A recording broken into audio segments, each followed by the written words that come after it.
Before we begin, I thought it would be fun if everyone lets me know in the comments where they're watching this video from. And while you're down there, don't forget to subscribe.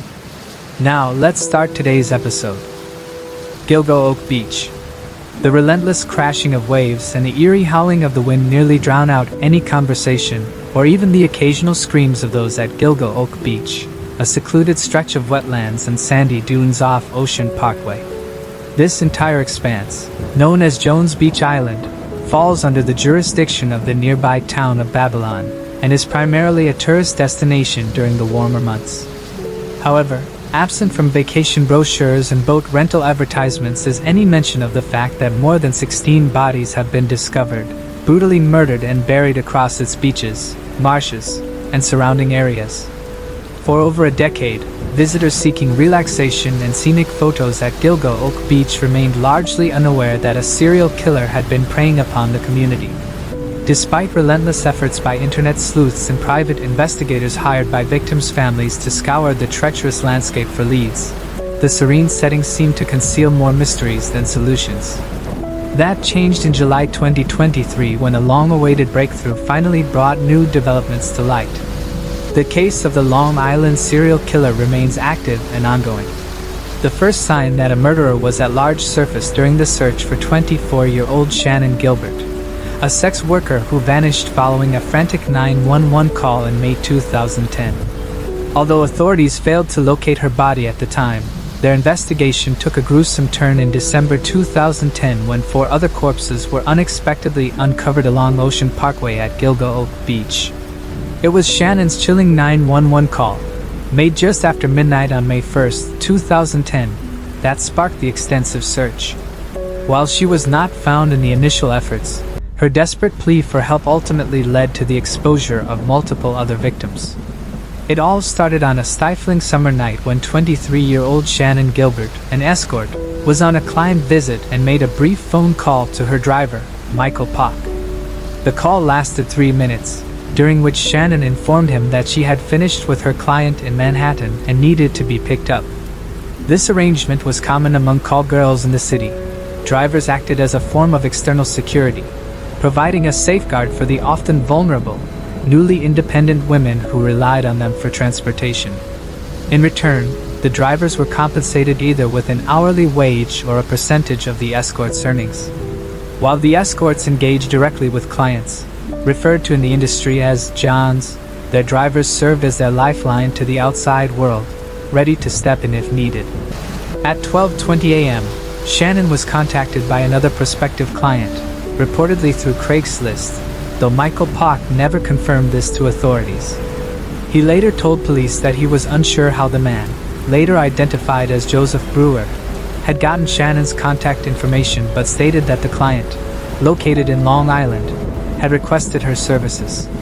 By 2 a.m., Shannon and Pock arrived at Brewer's gated community, where the meeting was set to take place.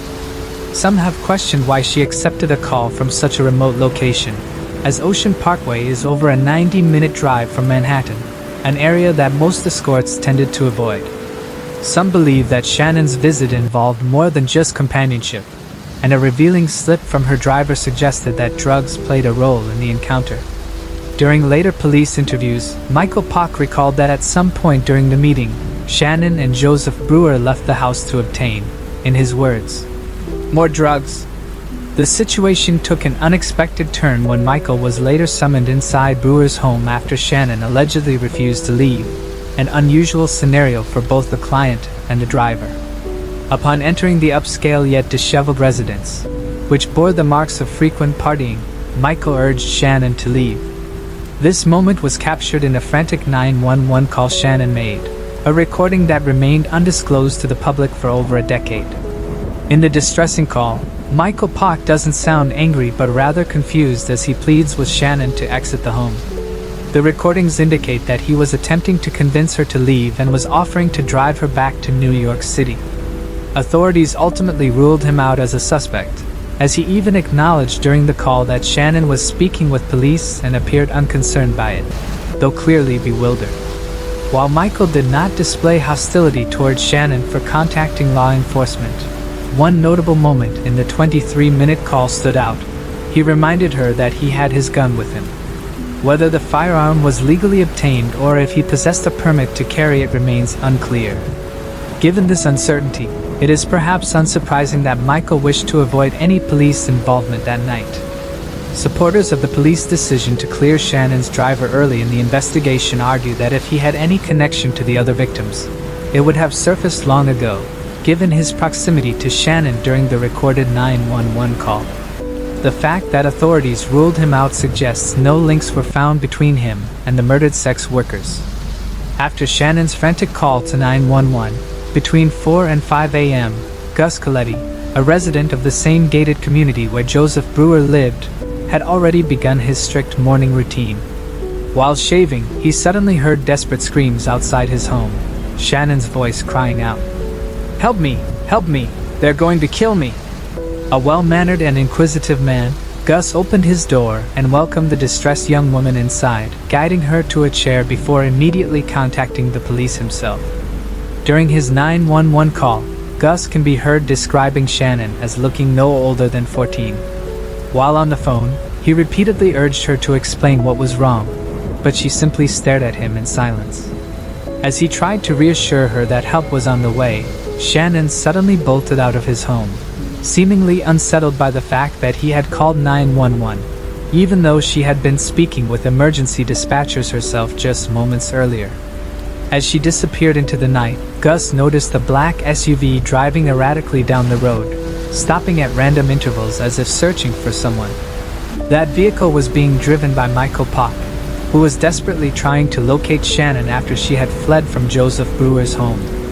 Moments after spotting the black SUV making erratic stops along the road, Gus noticed Shannon crouched beneath his boat, seemingly hiding from the vehicle. As she remained tucked away, the SUV's driver pulled up and asked Gus if he had seen her. Gus later recalled responding that he had and that he had already contacted the authorities. What unsettled him most, however, was Michael Pock's reaction. He allegedly replied, "You shouldn't have done that. She's going to get in a lot of trouble." Initially, this statement appeared ominous, but as more details emerged about Shannon's work as an escort, it seemed more reflective of the ongoing legal and societal challenges surrounding sex workers' rights. In New York City, sex work was illegal, though escorts were permitted to advertise their services under the guise of companionship or domestic roles like maids. However, any form of sexual exchange remained prohibited.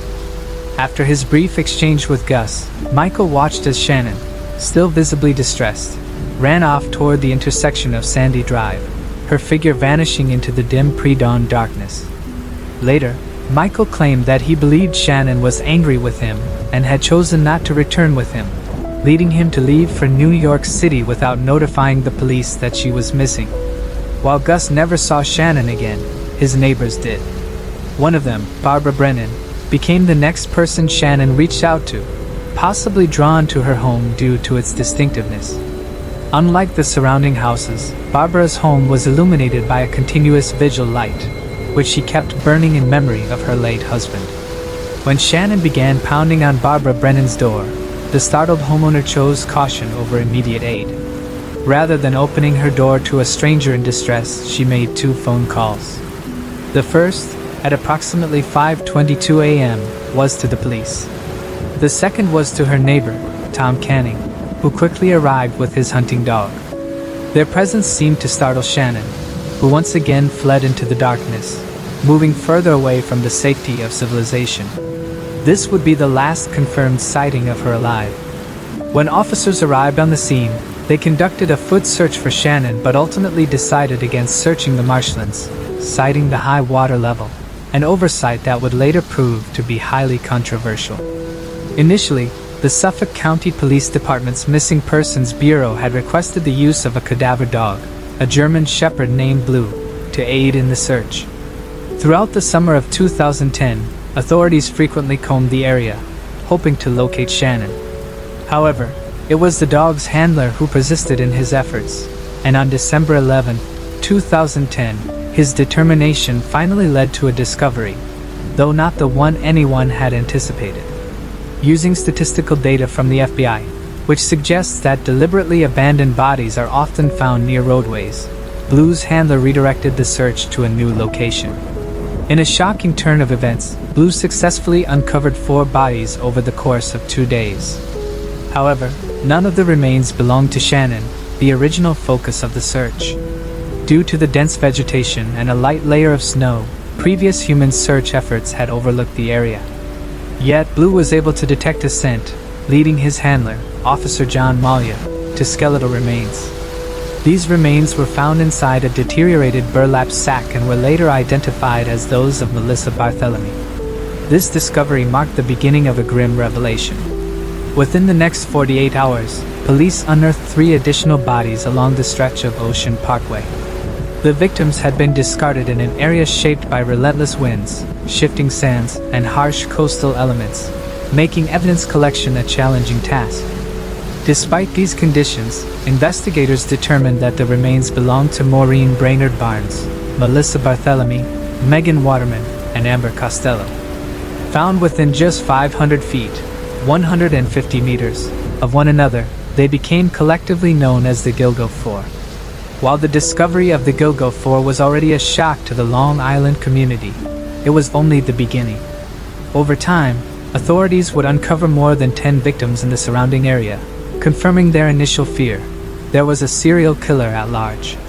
Dominic Barone, then chief of detectives for the Suffolk County Police Department, emphasized the striking similarities among the Gilgo Four.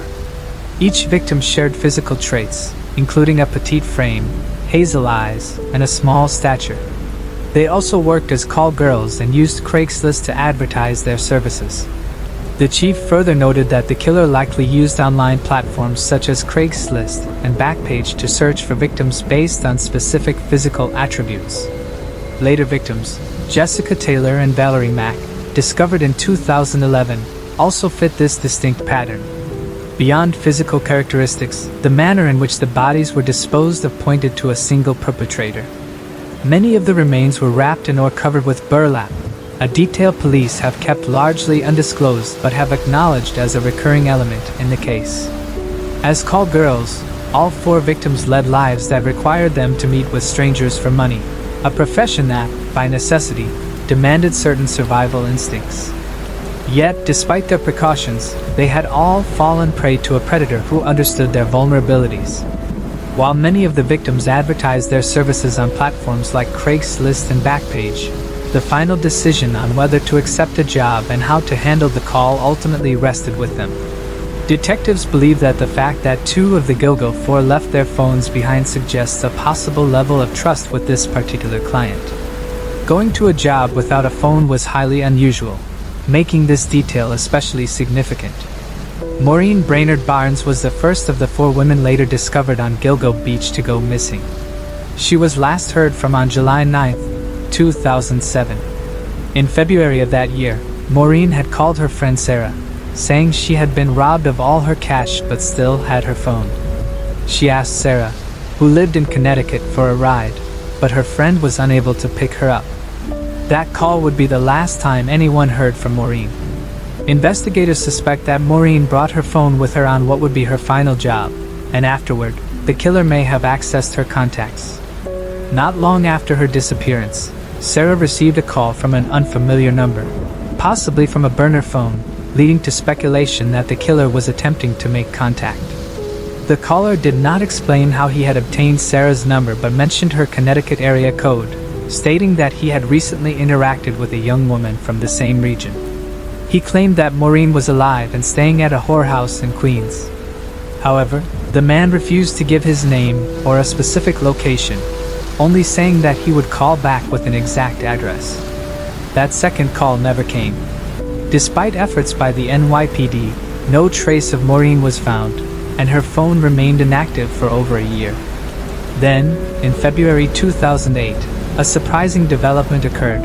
Maureen's phone connected with a Long Island cell tower near Fire Island, just a few miles from where her remains would later be discovered. Forensic experts determined that this ping was triggered when someone powered on her phone and accessed her voicemail. Given that this activity took place more than a year after Maureen's presumed murder, investigators strongly suspect that it was the killer who had turned on her phone, causing it to register with the nearby tower. Following Maureen's disappearance, the next victim in the Gilgo 4 to go missing was Melissa Bartholomew. Melissa had worked tirelessly to obtain her cosmetology license, harboring dreams of one day opening her own hair salon. Tragically, she went missing on July 10, 2009, 2 years after Maureen's disappearance, and about a year before Shannon vanished. Much like in Maureen's case, the killer exploited the victim's phone to reach out to a loved one. This time, he contacted Melissa's younger sister, Amanda Bartholomew, who lived in Buffalo, New York. However, in a disturbing shift from the anonymous calls made to Maureen's friend Sarah, the killer used Melissa's own phone to make contact. Seeing her sister's number on the screen, Amanda answered without hesitation, expecting to hear Melissa's voice. Instead, she was met with the chilling sound of a stranger, the very person responsible for her sister's disappearance. The calls, which only ever came in the evenings, left an indelible mark on Amanda's memory. Inexplicably, law enforcement never obtained recordings of these calls, but Amanda, just 16 at the time, vividly recalls the terror they instilled. The first words she heard from the sinister voice on the line still haunt her. "Is this Melissa's sister?" Amanda recalls the chilling moment when a man spoke in a low, menacing voice. She simply replied yes before he continued in a sinister tone, "Do you know what your sister is doing? She's a whore." On one occasion, Amanda's mother, Lynn, attempted to answer the calls herself, but the moment the killer heard her voice, he immediately hung up. Determined to document every unsettling encounter, Lynn kept a journal of the calls and later handed it over to investigators. However, despite this evidence, no viable leads emerged from the police investigation. Although the family promptly informed authorities about the repeated calls, law enforcement failed to act swiftly, delaying any attempt to trace or record them. Media reports vary on whether their efforts were ever successful. In a desperate bid for answers, Melissa's family turned to a trusted friend in law enforcement, which finally led to some insight into the call's origins. According to data obtained from the phone company, the killer's calls had pinged off at least 3 different cell towers. 2 were in New York City, one near Times Square and another near Madison Square Garden, while the third was in Oyster Bay, Nassau County. Notably, this last location was close to where Melissa was last confirmed to be alive, as she had previously checked her voicemail from that area. Some reports indicate that once police finally managed to set up a phone tracker, the killer outmaneuvered them yet again, ensuring that each of his taunting calls lasted less than 3 minutes, just short of the time needed for a proper trace. At the time, the available technology made it nearly impossible to trace a call lasting less than 3 minutes. Unfortunately, in February, a Buffalo television station irresponsibly broadcast details about law enforcement's tracing attempts and the locations of cell tower pings. Police suspected that the killer was following the case closely, as the calls immediately stopped after the report aired. This media leak inadvertently led him to exercise more caution, depriving investigators of any further opportunities to gather evidence through his taunting phone calls. Chronologically, the first 2 victims of the Gilgo 4, Maureen Brainerd Barnes and Melissa Bartholomew, had loved ones who were contacted and tormented after their disappearances. The presumed killer called Maureen's friend, Sarah, from an untraceable number, while he used Melissa's own phone to reach her younger sister, Amanda. However, the last 2 victims, Amber Costello and Megan Waterman, appeared to have been convinced to leave their phones behind before meeting the suspect. For call girls, it was highly unusual to go into a client's home without a means of communication, making this behavior particularly suspicious. Megan's mother strongly asserted that such an action was out of character for her daughter, as she was known to be extremely attached to her phone. This peculiarity led internet sleuths dedicated to the case to speculate whether the killer had used a specific excuse to convince the women to disconnect from the outside world. Some theorized that he might have claimed to suffer from a medical condition, such as a heart arrhythmia, and possibly had a pacemaker or similar device implanted, which could have been leveraged as an excuse to prevent phone usage. Some speculate that the killer may have used concerns about implanted heart devices to convince the victims to leave their cell phones behind. At the time, technology was believed to interfere with such devices, and patients were advised to keep cell phones at least 6 inches away from their implants while being cautious around strong electronic signals. Amber's male roommate recalled speaking with her before she left for what would be her final appointment. He encouraged her to bring her phone, but she was insistent that the client did not want her to have it. She did not offer further details on why this request was made, leaving lingering questions about what was said to persuade her. Those who support this theory argue that, whether the medical condition was real or fabricated, it could provide a plausible explanation for why the victims made the unusual decision to disconnect from the outside world. Megan Waterman was another victim who was convinced to leave her phone behind.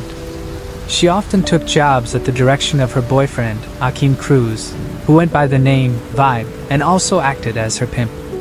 He was responsible for placing online ads for her services, using a laptop to manage her appointments. Megan was last seen alive in CCTV footage at the Holiday Inn Express in Hauppauge, New York, wearing a yellow shirt as she walked through the hotel lobby. Before she left the premises, a witness last spotted Megan near a liquor store. This would be the last time that Megan was seen alive.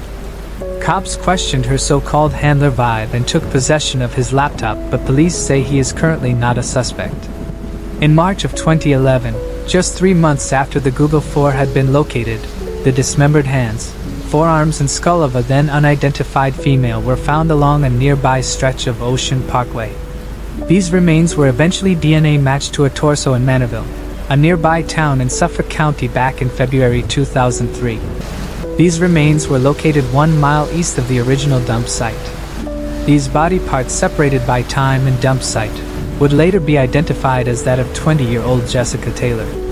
Then on April 4, 2011, another school, a pair of hands and a right foot were found in a plastic bag near Ocean Parkway on Gilgal Beach. These remains would be designated as Jane Doe number 6 until being linked by DNA to the Manaville Jane Doe. Similarly to the torso discovered in February 2003, another female torso had been discovered in February. The torso of a woman was found by hikers in the Long Island Pine Barrens in Manaville. It had been wrapped in plastic garbage bags and unceremoniously dumped in the woods near Halsey Manor Road.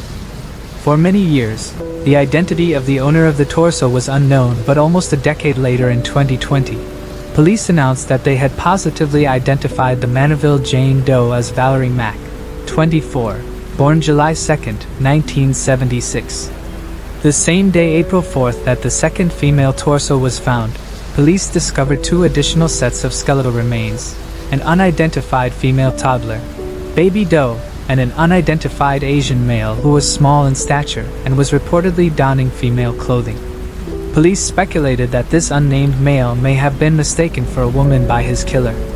While adult females were dismembered, the lack of mutilation of the toddler and of the Asian male shows that there may have been an underlying sexual aspect to the mutilations, but not to the killings themselves.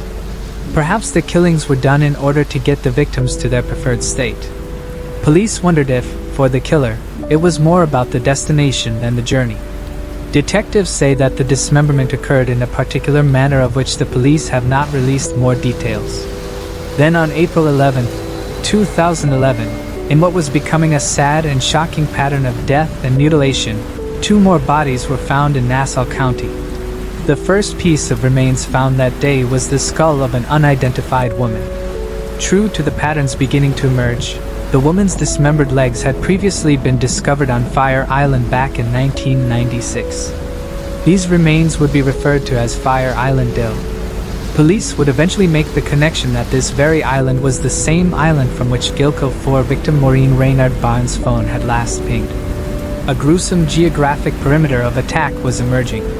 Just as in the first body found that morning, a portion of the remains of the second body found that day had also been previously uncovered, this time by a hiker on a beautifully deceptive spring day in 1997.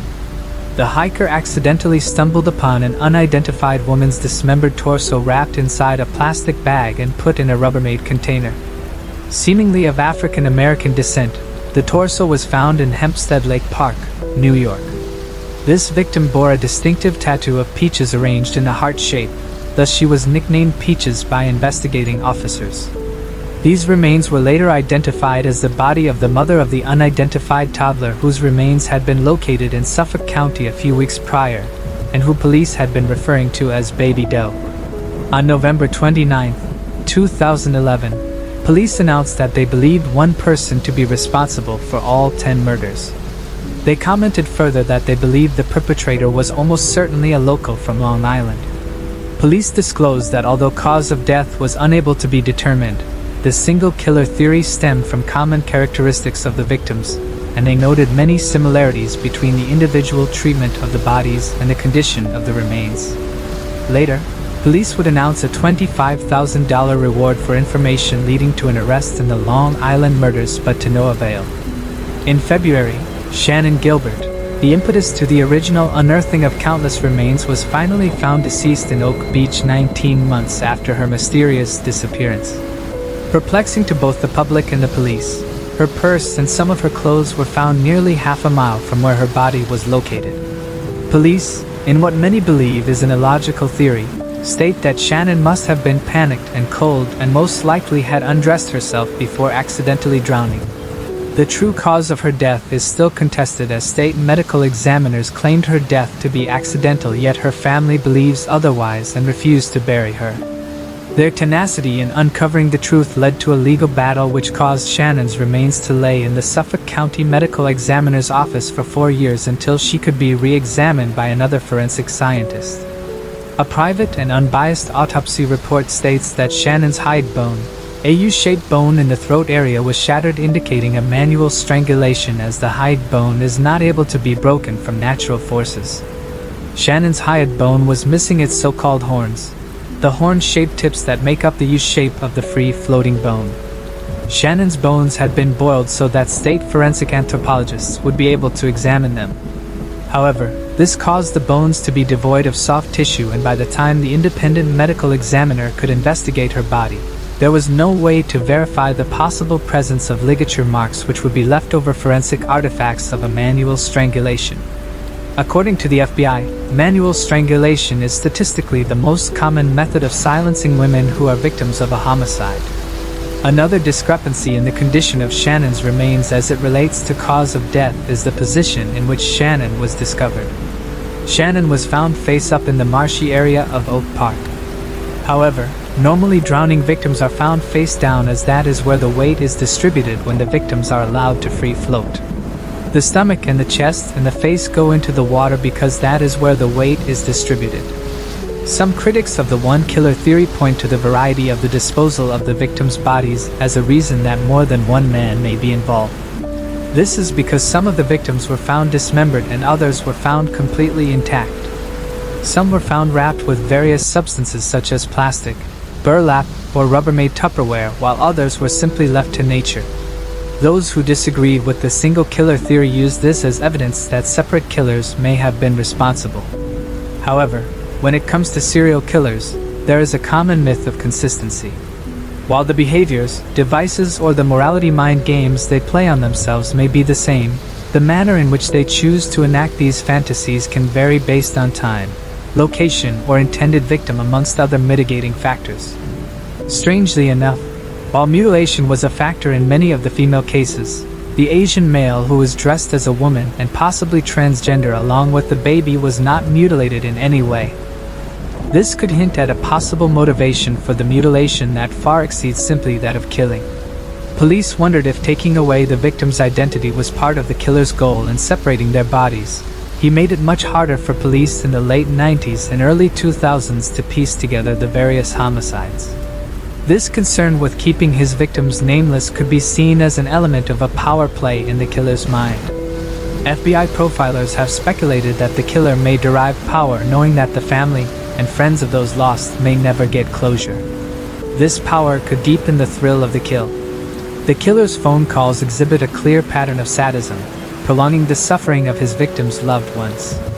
Some believe that he may also be responsible for the brutal murders of 4 sex workers whose bodies were discovered in a ditch behind the Golden Key Motel in West Atlantic City on November 20, 2006. These women were found roughly 1 year before the Gilgo 4 began disappearing, and the similarities between the cases are striking. A New York Post article even quoted an anonymous law enforcement official who stated, "It's the same guy," in reference to the resemblance between the 4 victims found in 2006 and those who vanished starting in 2007. Despite these potential connections, the investigation has been hindered by jurisdictional overlap, with multiple agencies involved, including the Suffolk County Police, Nassau County Police, New York State Police, and NYPD. The case has suffered from the classic issue of too many cooks in the kitchen, frustrating those seeking justice. The FBI later offered assistance, but in a surprising and hostile move, their help was rejected. This refusal came at a time when the man in charge of finding the killer, Suffolk County Police Chief James Burke, was embroiled in his own criminal scandal. Burke, the department's only 4-star ranking officer, had a reputation that stood in stark contrast to the responsibility his position required. His personal history was marred by allegations of drug use and involvement with sex workers, raising serious concerns about his ability, or willingness, to lead the search for a predator targeting escorts. According to the New York Times, prior to becoming the highest paid on the force as Suffolk County Police Chief, Burke had been found to have copulated with a sex worker who was known to be a heavy drug user. Early on in his career in law enforcement, Burke was found to be having a relationship with a prostitute who ended up stealing his service revolver. Burke had also previously confessed to having driven drunk numerous occasions while on the job. Ultimately, what finally got him arrested was when a low-level criminal broke into the police chief's SUV, and in doing so unearthed a bag of intimate toys. In finding the robber, the police chief made the choice to physically torture the man for his misdeeds, which led to the chief's public sexual humiliation. Many cite Burke's numerous circumventions of the law as being related to Burke's professional and personal friendships with charged criminal and former District Attorney Thomas Spada, in whose office Burke had previously worked.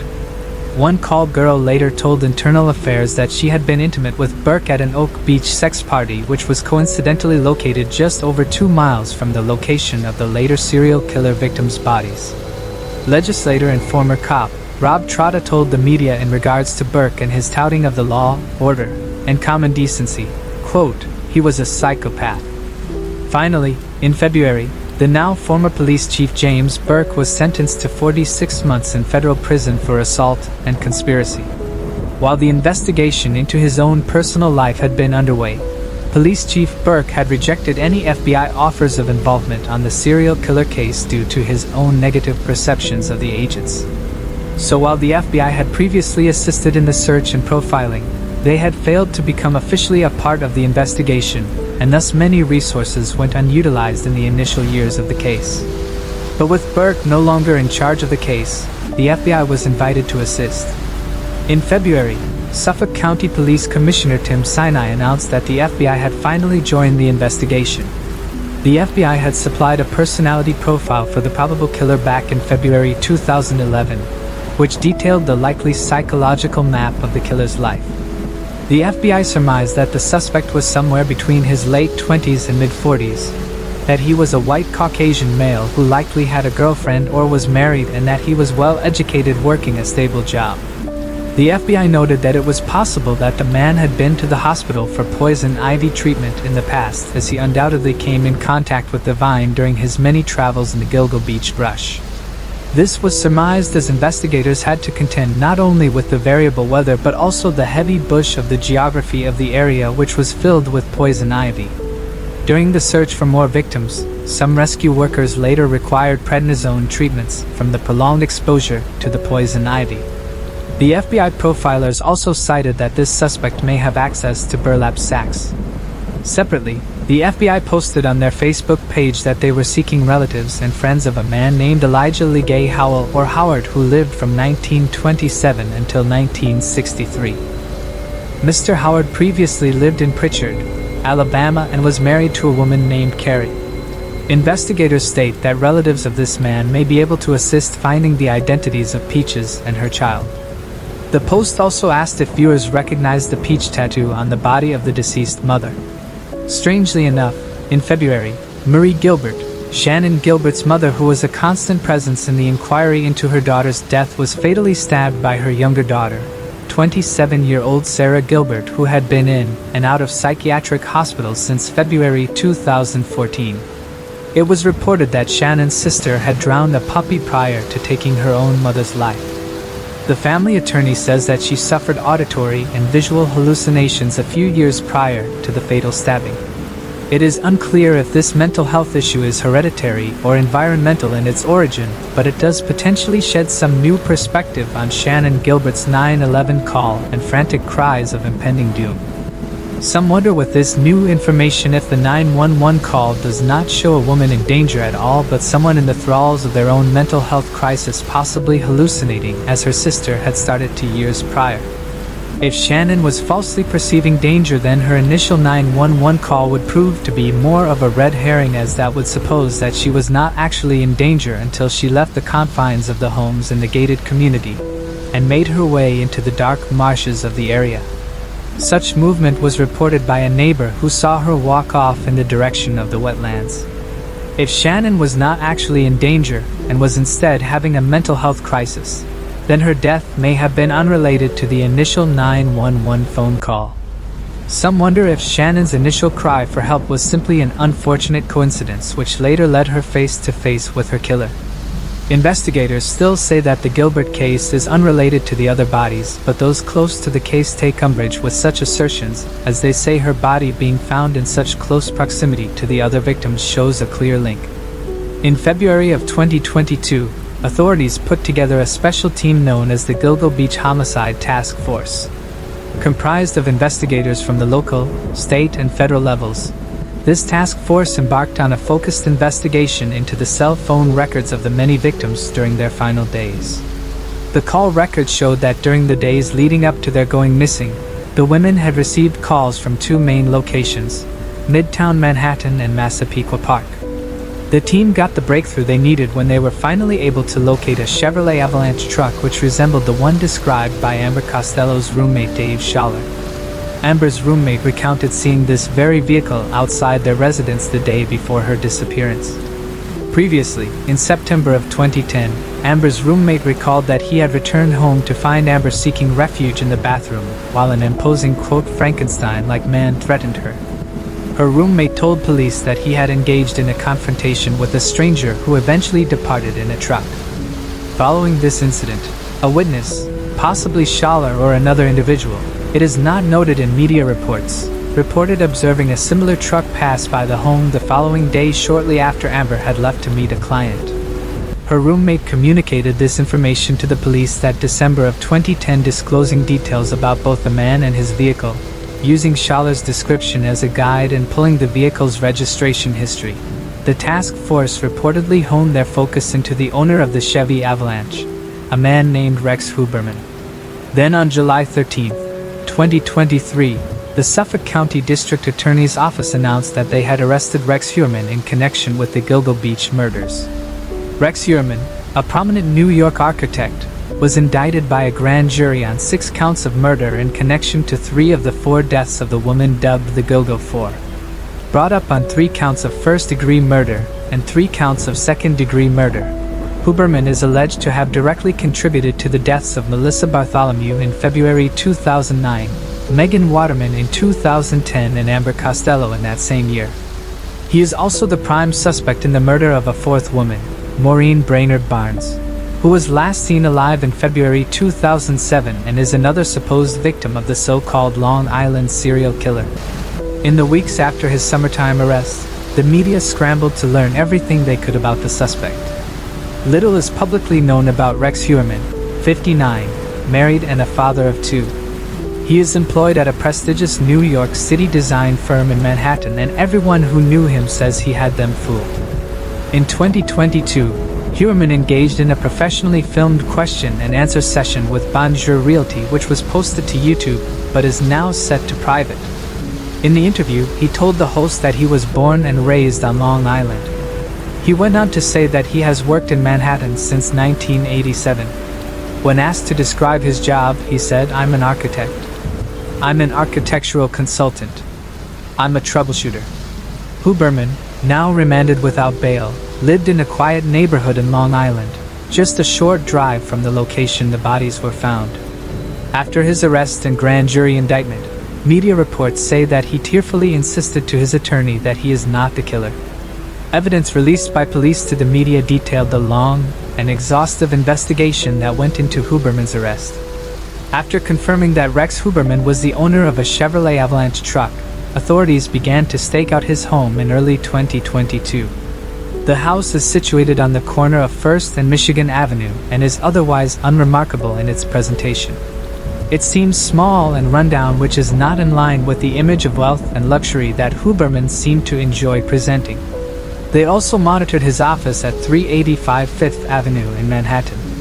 Police were able to legally take a crust of pizza from the architect's garbage can, and from that pizza crust they were able to create a DNA profile. Taking items from the curbside garbage is a surprisingly common tactic police utilize when suspects refuse to provide DNA, or when no sample can be procured without tipping off the target. Investigators say the reason for the delay in the genetic analysis of the hairs found on the victims is due to the fact that the hairs originally found in 2010 were degraded and DNA testing at the time could not yield results. However, improvements in DNA acquisition technology eventually gave investigators the answers they needed. After creating a genetic profile from the discarded food, police compared it to the profile taken from the strand of hair that was left on one of the victims, Megan Waterman.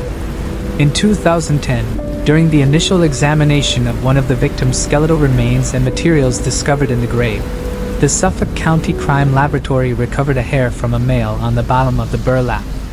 Additionally, hair believed to be from Rex Huberman's wife was found on or near 3 of the murder victims. Prosecutors allege in the bail application that this is transfer evidence, and therefore not indicative of his wife's presence at the crime scene. Evidence shows that Huberman's wife and children were outside of the state at the times when the 3 women were killed. At the time Melissa went missing in February, Huberman's wife was in Iceland.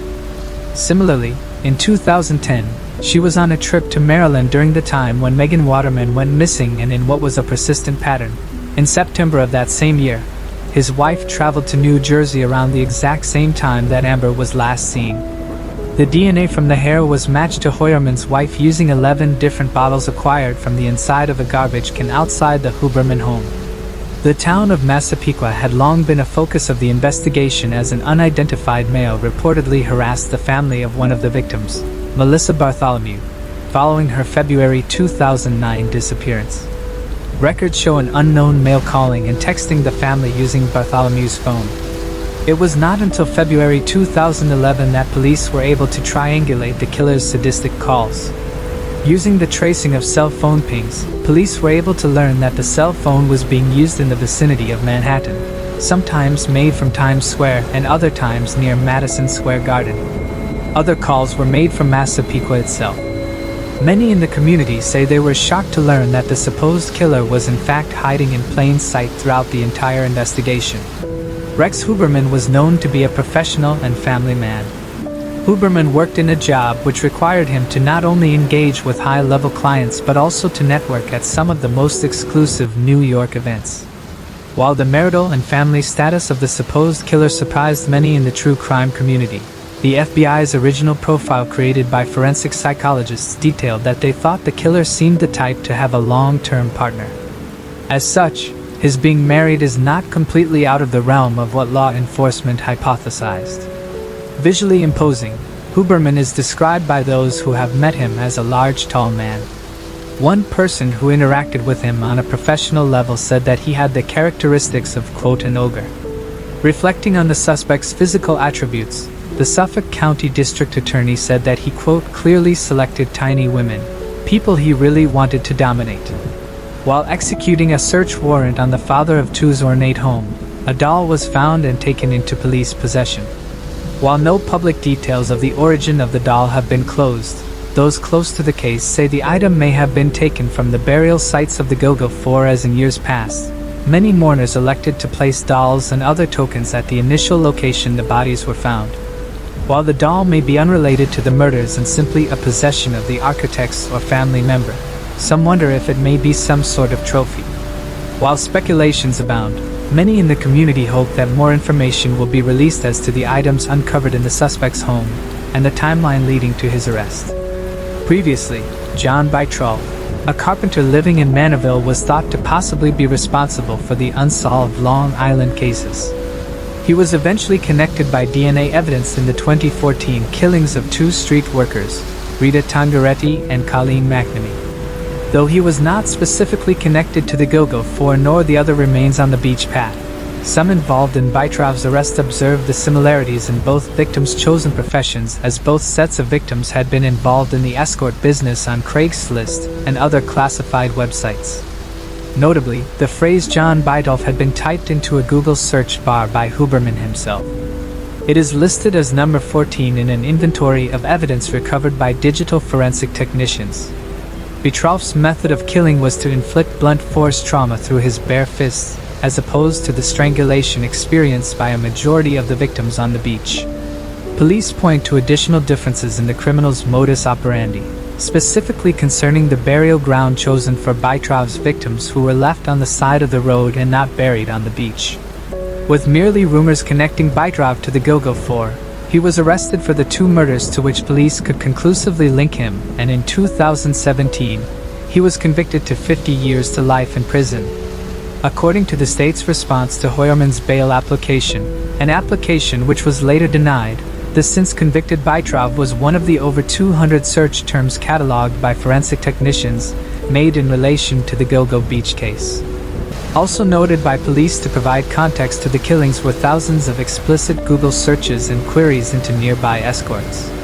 Reportedly, he remained Google search phrases such as, quote, "Why did law enforcement fail to trace calls made by the Long Island serial killer?" And quote, "Why hasn't the Long Island serial killer been captured?" Additionally, searches for new phone technology as a potential breakthrough in the case were located on his computer. One Google search made by Huberman was for a gay male of Asian descent, specifically with delicate characteristics, although the terminology he used was far less informal. Detectives saw this as a possible connection, as one of the bodies that was found along Ocean Parkway was an Asian male in female's clothing. The victim has still not been identified but is described as a young biological male found wearing items normally attributed to a female. Law enforcement believed the victim had been dead for about 5 years when he was eventually found in April of 2011. After releasing a composite sketch to the media, police are asking the public for help in identification. Those close to the case who wish to remain unidentified say that after seeing the thousands of explicit Google search results, that Huberman's status as the parent of a young daughter is alarming. In August 2023, the Go-Go Beach Task Force identified the victim, previously known as Fire Island Jane Doe, as 34-year-old Karen Vergata, who was last seen on February 14, 1996. At a press conference, Suffolk County District Attorney Ray Tierney revealed that investigators had obtained a DNA profile suitable for genealogical comparison in August 2022, which ultimately led to her identification. Vergata, an escort at the time of her disappearance, remains the subject of an ongoing murder investigation. However, authorities have clarified that they are not naming Rex Hoyerman as a suspect in her case, as her death occurred nearly 15 years before the murders of the Go-Go 4. While Hoyerman has yet to be charged in connection with Shannon Gilbert's death or the other unidentified Go-Go Beach victims, police have acknowledged the possibility that he could be linked to additional cases. Some speculate that the recently arrested architect may also be responsible for other murders outside the known Long Island serial killer list cases. Investigators are examining potential connections between Hoyerman and other unsolved killings, including those attributed to an unidentified killer known as the Manaville Butcher. Additionally, authorities are exploring links to a series of strangulation murders committed by a suspect referred to as the Eastbound Strangler, as both cases involve the targeted killings of young women. Even with Hoyerman behind bars, uncertainty remains regarding whether multiple killers could be responsible for the victims found in and around Go-Go Beach. Initially, police believed as many as 8 murders were the work of a single individual, but they now acknowledge the possibility that 2 or more serial killers could have been operating independently in the same area. Investigators continue to analyze evidence to determine whether all of the victims can be definitively linked to a single perpetrator or if additional threats still linger in the community. Moving on to the next case. Tom Roche. Tom Roche, a 36-year-old man from Burbank, California, lived with his longtime girlfriend, Barbara Rondo.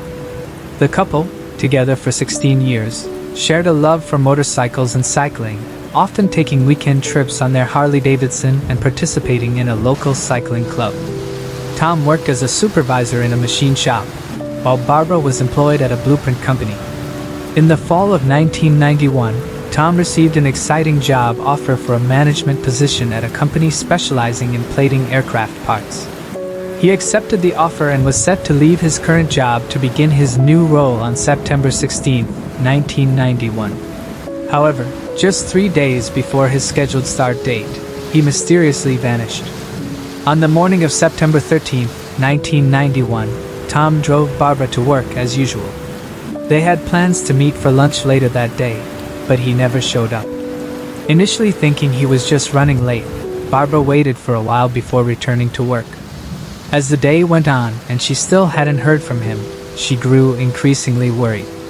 When Barbara arrived home at approximately 5:30 p.m., she noticed the front door was unlocked. Searching the house, she found no sign of Tom. It was as if he had disappeared without a trace. Barbara noticed several strange details upon arriving home. The morning newspaper remained unopened, which was unusual since Tom always read the sports section first thing in the morning. Additionally, the motorcycle battery he had planned to install that day was still sitting on the counter. These clues suggested that Tom had no intention of leaving the house that morning. Further reinforcing this idea, the answering machine was turned off, something Tom only did when he planned to stay home for the day. Hoping he would return, Barbara waited, but Tom never came back. Concerned, she reported him missing the following day.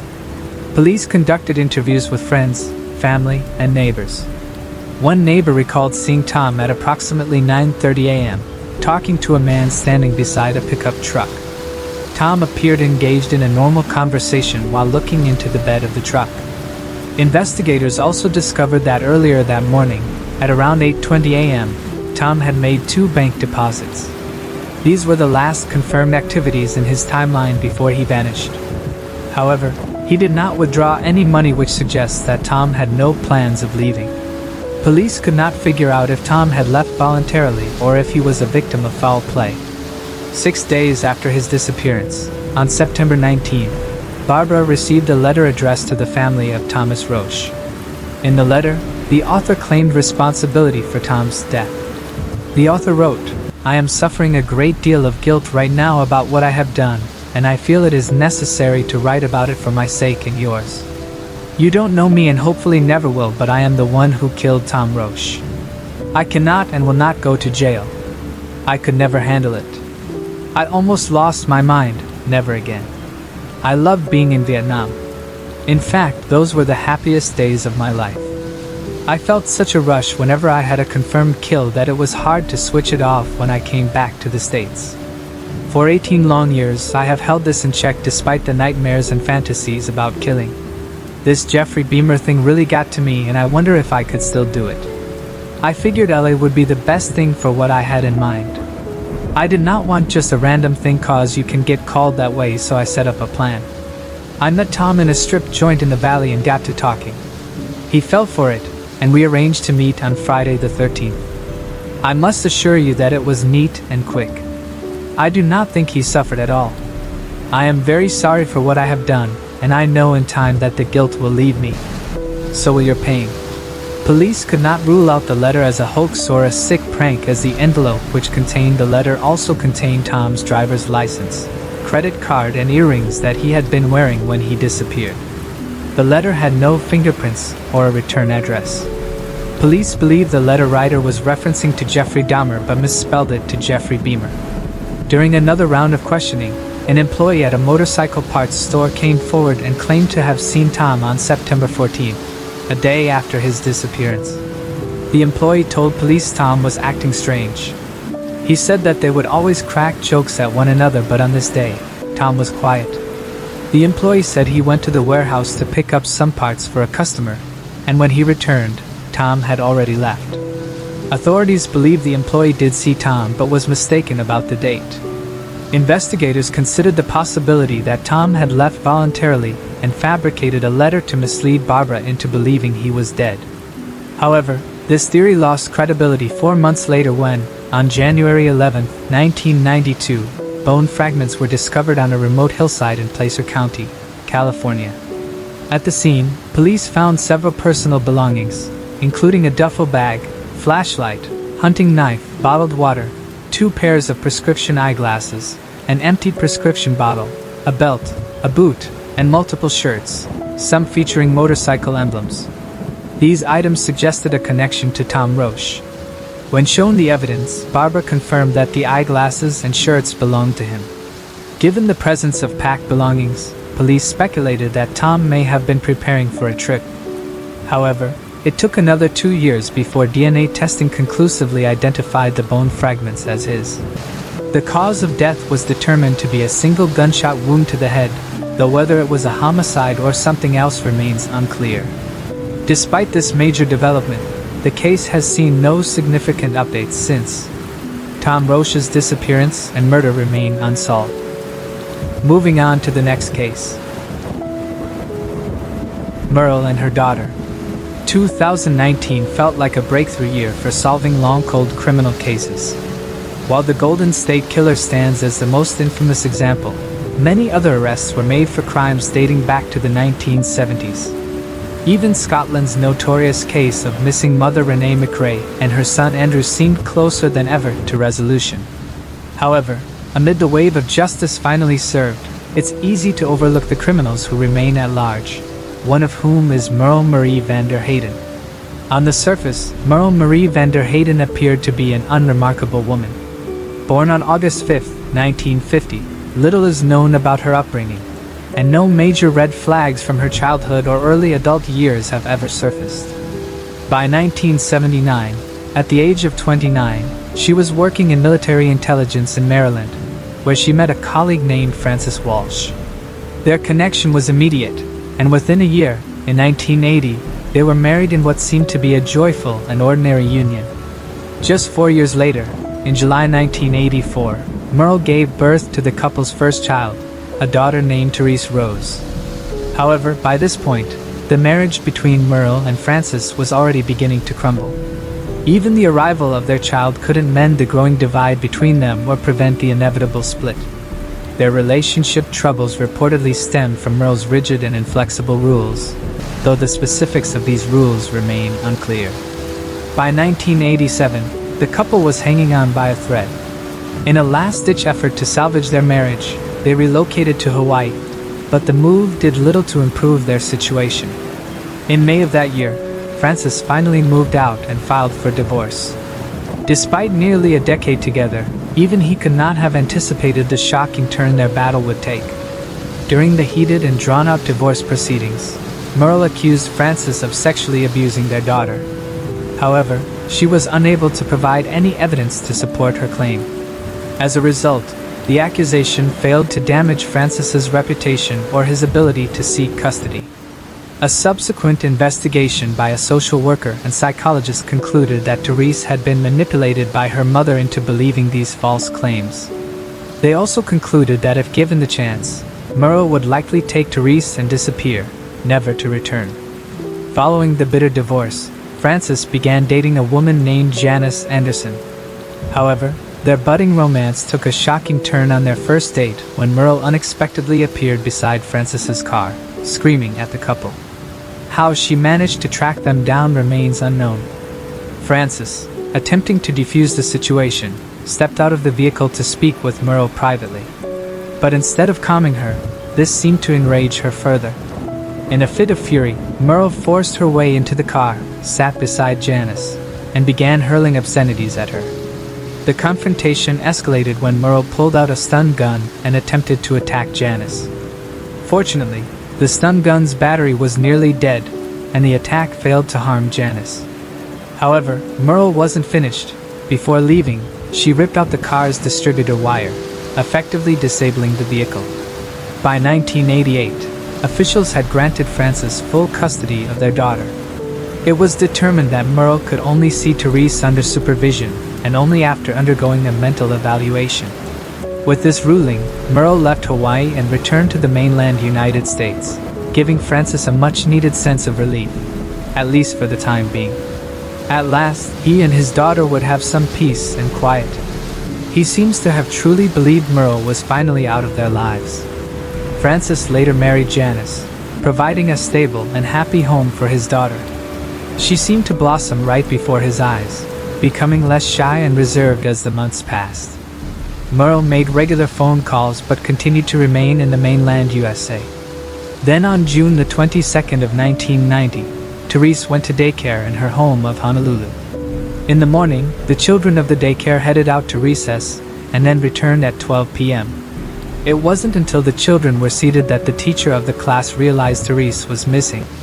She'd reportedly been abducted by a woman wearing a hat and dark sunglasses. Immediately, the teacher alerted Francis, who quickly had his suspicions that the woman was none other than his ex-wife, Merle. The authorities were notified and a warrant was issued for Merle's arrest. Francis learned that Merle may have been aided by an organization called Children of the Underground, who supposedly help victims of abuse and their children escape their abuser. More specifically, they are known to help women and children escape controlling and violent husbands. The Children of the Underground are an incredibly controversial group. They have been hit with many lawsuits from angry and upset parents and critics of the program since the millennium. In one interview in 2016, the leader of the group claimed she had helped 7,000 people. The Children of the Underground is known to provide runaways with the identities of the deceased, as well as false paperwork, something which is suspected to have been the case with Merle and Therese. Despite the extensive search which followed, the mother and daughter pair have never been located. Although there are unconfirmed sightings of the pair in Alabama, Florida, Louisiana, Colorado, and Texas. Francis Walsh went on to found Hawaii's Missing Children's Clearinghouse and tragically passed away in 1998, without ever knowing what fate befell his daughter. Merle Marie Vanderheiden is wanted for abduction by both the FBI and the state of Hawaii and has been missing since June 22, 1990. She is possibly armed and dangerous, and is described as being 5 foot, 5 inches tall, 120 to 145 pounds with green eyes and brown hair. She may wear wigs and requires either eyeglasses or contact lenses. Her ears are pierced. She was 39 at the time she disappeared and would be 69 years old if still alive. She has been known to use multiple aliases, including Jacqueline Smith, Pat Doherty, Mary Jean Ham, Van Vanderheiden, Cara Johnson, and Cara Cochran. Therese, born on July 4, 1984, may also go by one or more of these surnames. At the time of her disappearance, she was described as a blonde-haired, hazel-eyed child, standing 3 feet tall and weighing approximately 45 pounds. She was only 5 years old when she vanished, and if alive today, she would be 35. Distinctive features include pierced ears and moles on her back and shoulders.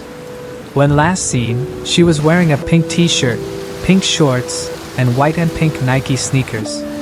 If you have any information regarding the whereabouts of Merle or Therese, please contact the Honolulu Police Department at 808-529-3111 or reach out via email through the Honolulu PD website.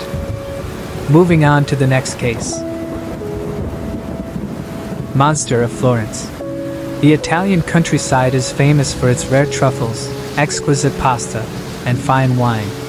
However, nestled among the olive groves and 15th century castles is the chilling tale of Il Mostro di Firenze, the monster of Florence, whose web of crimes remains so complex that, despite the combined efforts of both branches of Italian law enforcement, and even the FBI, the killer has never been caught, and may still be at large. Over the course of several decades, this deranged serial murderer stalked the rolling hills of this idyllic landscape, preying on young lovers who sought privacy within their cars, vehicles that became their final resting places. In a culture where Italians traditionally lived with their families until marriage, these secluded moments were an opportunity for intimacy. But between 1974 and 1985, 14 young adults were brutally slain and mutilated in what would become the first documented serial killings of their kind in Italy's history. Florence, Italy, June 7, 1981. The crime scene at Via del Raggio was eerily undisturbed. A Volkswagen sat still, its passenger seat occupied by what appeared to be a sleeping teenager, his head resting against the partially shattered window. Upon closer examination, investigators spotted a small, dark crimson mark on the left side of his temple, a telltale sign of a bullet wound, perfectly aligned with a hole through the driver's side glass. Just outside the car, the female victim lay sprawled on the grass, a delicate gold chain resting between her lips. Like her male companion, she had been shot in the head, and the gruesome evidence of an animal scavenging at her lower body only added to the nightmarish scene. Like the male victim, there were no signs of struggle. He had been the first to die, executed swiftly with a single bullet to the back of the head, leaving his body otherwise untouched. Both victims were killed with a .22 caliber Beretta long-barrel pistol loaded with Winchester Series H copper-jacketed bullets. The shell casings bore a distinct scratch mark, a unique signature of the gun's firing pin, an unmistakable clue that would link future crimes to the same weapon, as no two firearms leave identical markings. While police initially reported that there was no evidence the female victim had been assaulted while alive, the press would later uncover a horrifying truth. The gruesome damage to her body had not been caused by scavenging animals, as first assumed.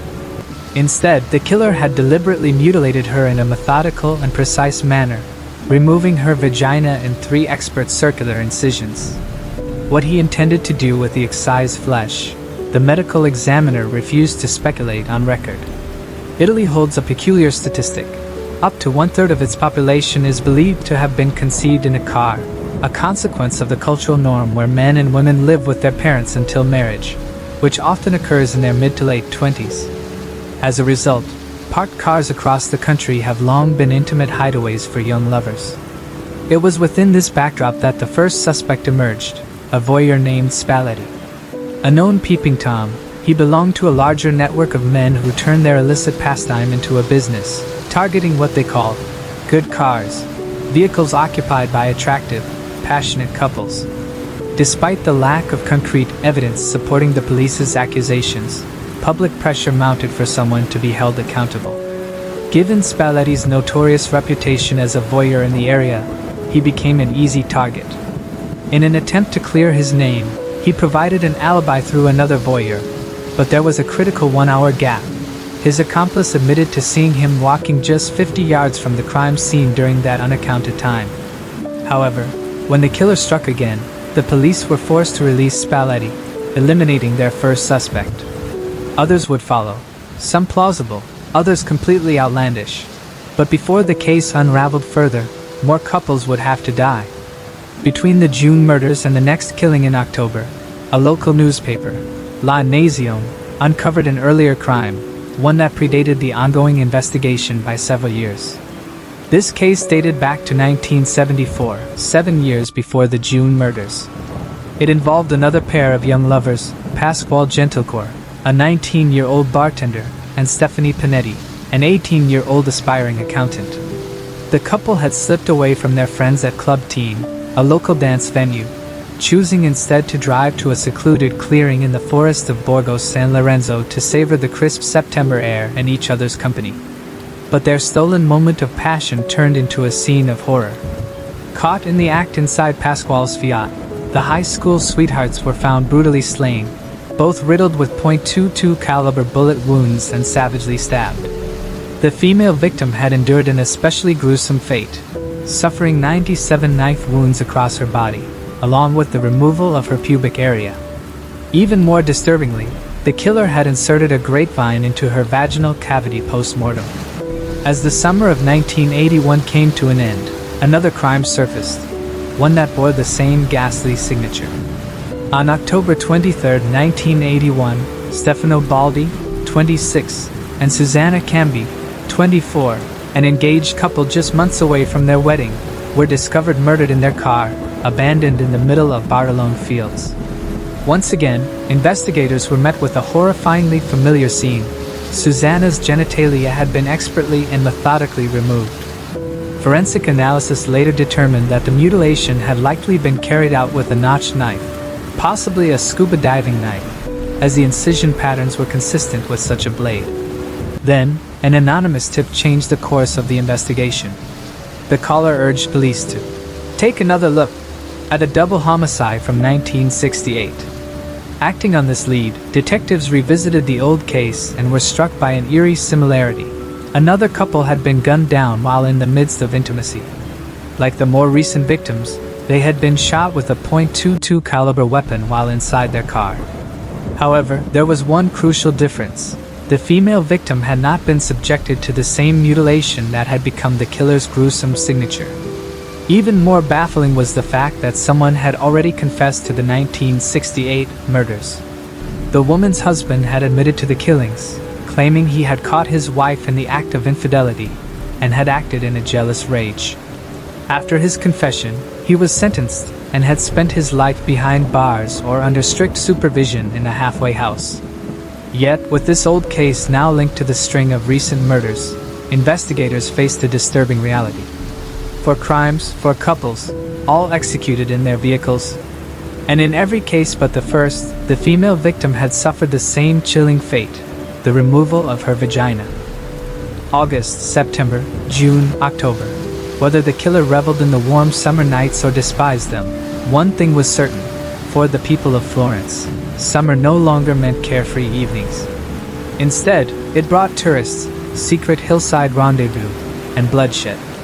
The next murder occurred 7 months later, marking the arrival of summer once more. On June 19, 1982, Paolo Minardi, a 22-year-old mechanic, and Antonella Megalarini, 20, were the latest victims. The couple, known by their friends as Vinaville, a nickname after a brand of superglue, were inseparable. Their bond was tragically severed in the hills of Montespertoli, where they were attacked.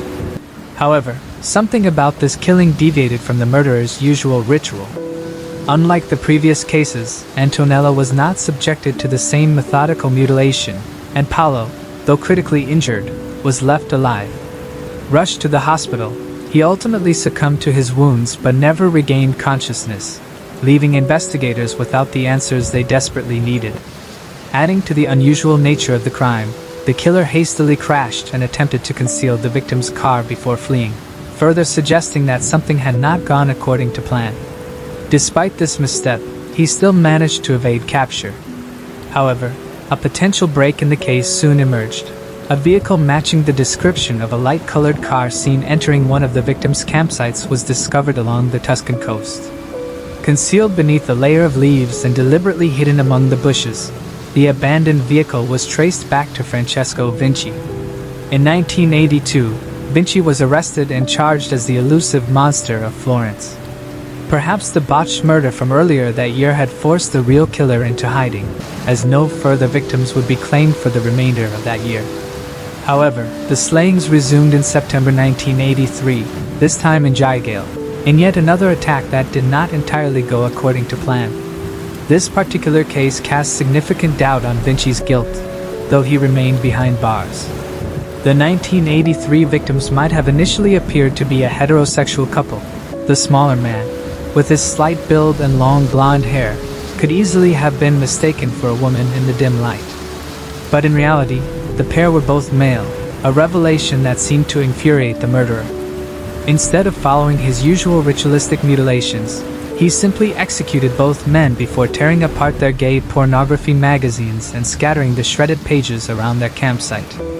Meanwhile, investigators continued pursuing their strongest lead, the 1968 murders and the man convicted for them, Stefano Mele. They were convinced he knew something crucial. Over time, Mele wavered in his account, repeatedly changing his story about who had actually pulled the trigger that night, killing his wife and her lover. However, despite the inconsistencies, one thing was becoming increasingly clear: the true monster of Florence was still out there. At times, Stefano Mele accused his brother-in-law, Piero Macchiarini, while at other times, he pointed the finger at his own brother, Giovanni Mele, claiming one of them had murdered Barbara. According to Mele, another man at the crime scene had provided the Beretta used in the killings and had taken the weapon away afterward, meaning the true perpetrator had continued the carnage long after the 1968 murders. As a result of these shifting testimonies, police arrested Piero Mucciorini and Giovanni Mele in January 1984. Investigators were convinced that both men had played a role in the 1968 murder, and if they had been in possession of the .22 caliber firearm, they could have continued the killings after Stefano Mele took the blame and was imprisoned. The arrest made headlines across Italy, with newspapers boldly declaring, "Ci sono due mostri." There are two monsters. However, the real killer remained undeterred. Having seemingly satisfied his bloodlust for the time being, he waited once again for warm nights and darkened skies.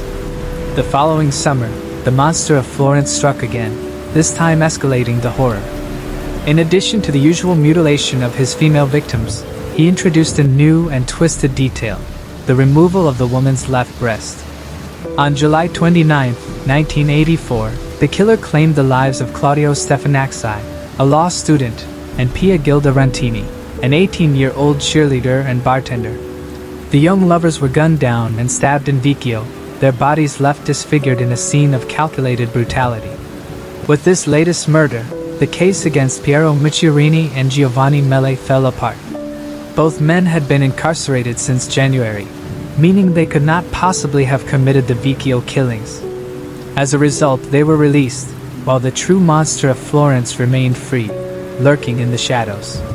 The final known murder occurred on either September 7 or 8, 1985, claiming the lives of Jean-Michel Crevecoeur and Nadine Mauriat, a French couple vacationing in Italy. This double homicide would prove to be the most grotesque of all. The pair had been sleeping in a tent near the edge of a forest when the killer silently sliced a 12-inch opening in the tent's fabric. Startled by the noise, the lovers unzipped the tent to investigate, only to be met with a barrage of gunfire. The female victim was struck first and killed almost instantly. Jean-Michel, an accomplished sprinter, managed to escape into the woods, but his efforts were in vain. The killer pursued him, eventually slashing his throat so deeply that his near-decapitated body left a gruesome trail of blood spatter reaching up to 10 feet along the surrounding trees. With the male victim disposed of, the killer returned to Nadine's body to perform his signature mutilations. As with previous female victims, he surgically removed her vagina and left breast, taking them with him. But this time, the brutality didn't stop there. Soon after the murder, he excised Nadine's left nipple and mailed it along with a taunting letter to one of the prosecutors handling the Monster of Florence case. The intended recipient was Silvia Della Monica, one of Italy's few female prosecutors at the time, and the only woman assigned to the monster investigation. The chilling delivery had its intended effect. So disturbed by what she received, Della Monica resigned from law enforcement altogether, likely to the amusement of the sadistic killer. The letter mocked the authorities, daring them to locate the bodies from which the gruesome trophy had been taken. However, by sheer coincidence, a local mushroom hunter stumbled upon the crime scene just as the letter arrived at the police station, abruptly ending the monster's twisted game of cat and mouse. This final horrific act marked the end of the monster's known killing spree, but it was only the beginning of the extensive investigation that followed. The most probable suspects came from what law enforcement referred to as the Sardinian Trail, a lead that pointed to three brothers, Salvatore, Giovanni, and Francesco Vinci. All three had been exiled from the island of Sardinia and had relocated to Tuscany, each carrying a dark reputation. Giovanni Vinci was infamous for having raped his own sister. Francesco Vinci, on the other hand, had a well-known talent for slaughtering, skinning, and gutting sheep with unsettling efficiency. Confident and charismatic, he frequented a notorious bar suspected of being a front for kidnapping and ransom operations. While there was no direct evidence linking him to such crimes, Francesco had a history of petty theft and livestock stealing. However, it was Salvatore Vinci who stood out as the most intriguing figure in connection with the Monster of Florence case. Reserved and introspective, he projected an intellectual aura, often seen wearing spectacles that enhanced his scholarly appearance. But beneath this quiet demeanor lay a dark past. Salvatore was infamous in his Sardinian hometown for the murder of his young wife, Barbarina. Barbarina had been forced into marriage with Salvatore against her will, yet rumors persisted that she continued her affair with her former lover, Antonio. While Salvatore was hospitalized for several months due to medical issues, Barbarina became pregnant, a fact that led many to believe the child was not Salvatore's. To make matters worse, she named the baby Antonio after his likely biological father, a blatant insult to Salvatore, who was now expected to raise the child as his own. After the baby's birth, Barbarina suffered under Salvatore's control. Neighbors reported that he frequently locked her and the infant inside their home, leaving them with only enough money for milk for the baby and no food for herself. Meanwhile, he would spend his nights at a local bar, socializing with other women. On one such night, when Barbarina had no propane left to warm Antonio's bottle, she was forced to visit a neighbor's home to heat the milk. That was the last time she was seen alive. 3 hours later, Barbarina was found dead in her bed, a propane tank beside her with the nozzle open. Her body bore bruises on her neck and scratches on her face. Authorities officially ruled her death as accidental propane asphyxiation, but the circumstances were deeply suspicious. If she had to visit a neighbor's house just to warm her son's bottle due to lack of propane, how could she have died from gas exposure in her own home? Salvatore later claimed that he had witnessed his wife with another man earlier that evening, but instead of confronting them, he ran away. He then returned with his father and brother, both of whom conveniently served as witnesses to his discovery of Barbarina's supposed suicide. Despite the neighbor's testimony that Barbarina had no propane and had to visit their home to warm her baby's bottle, police still ruled her death a suicide by gas exposure. An even more suspicious detail was overlooked. Her 1-year-old son, Antonio, who usually slept in the same room as his mother, had been moved to another room that night. This deliberate action meant that only Barbarina succumbed to the gas, further casting doubt on the official cause of death. Later, Salvatore's second wife, Rosina, would expose his dark and unsettling sexual habits. She recounted a night when Salvatore invited a married couple to stay over, which initially seemed harmless. However, she later woke to the sensation of a hand brushing against her side, only to discover Salvatore attempting to engage in sexual activity with the other man. Rather than reacting with shame at being caught, he turned violent and forced Rosina to participate in his exploits. According to Rosina, these encounters often involved both men and women, and she was coerced into becoming a pawn in his disturbing fantasies. But what haunted her the most was her concern for little Antonio Vinci, the son Barbarina had left behind. She worried that the boy, already an orphan in all but name, was far too aware of what was happening within their thin-walled home. Over time, her worst fears were confirmed. Antonio had grown unnaturally attached to her, seeing her as his only source of comfort in a house dominated by his father's depravity. And when she fled the abusive relationship, she had absolutely no legal right or guardianship to the young boy, Antonio, who tearfully stayed with his father as he again said goodbye to the only mother figure he had ever known. After Rosina ran away, Salvatore spent no time mourning her absence and picked up right where he left off even more exuberantly. Quote, "He liked to make love to me while a man did it to him from behind," recalls a former female lover. From men to women and zucchinis to eggplants, he seemed to have an insatiable sexual appetite which could overflow into violence, and led him to making the acquaintance of none other than Stefano Mail, who would play a key role in this complicated and drawn-out investigation. Stefano Mail, who would later confess to and be convicted of the 1968 slaying of his wife and her lover, was described as simple and part of an old and established family. He fell in love with a poor girl named Barbara Loki, a woman who was vivacious, daring and almost 20 years his junior, and soon they were married.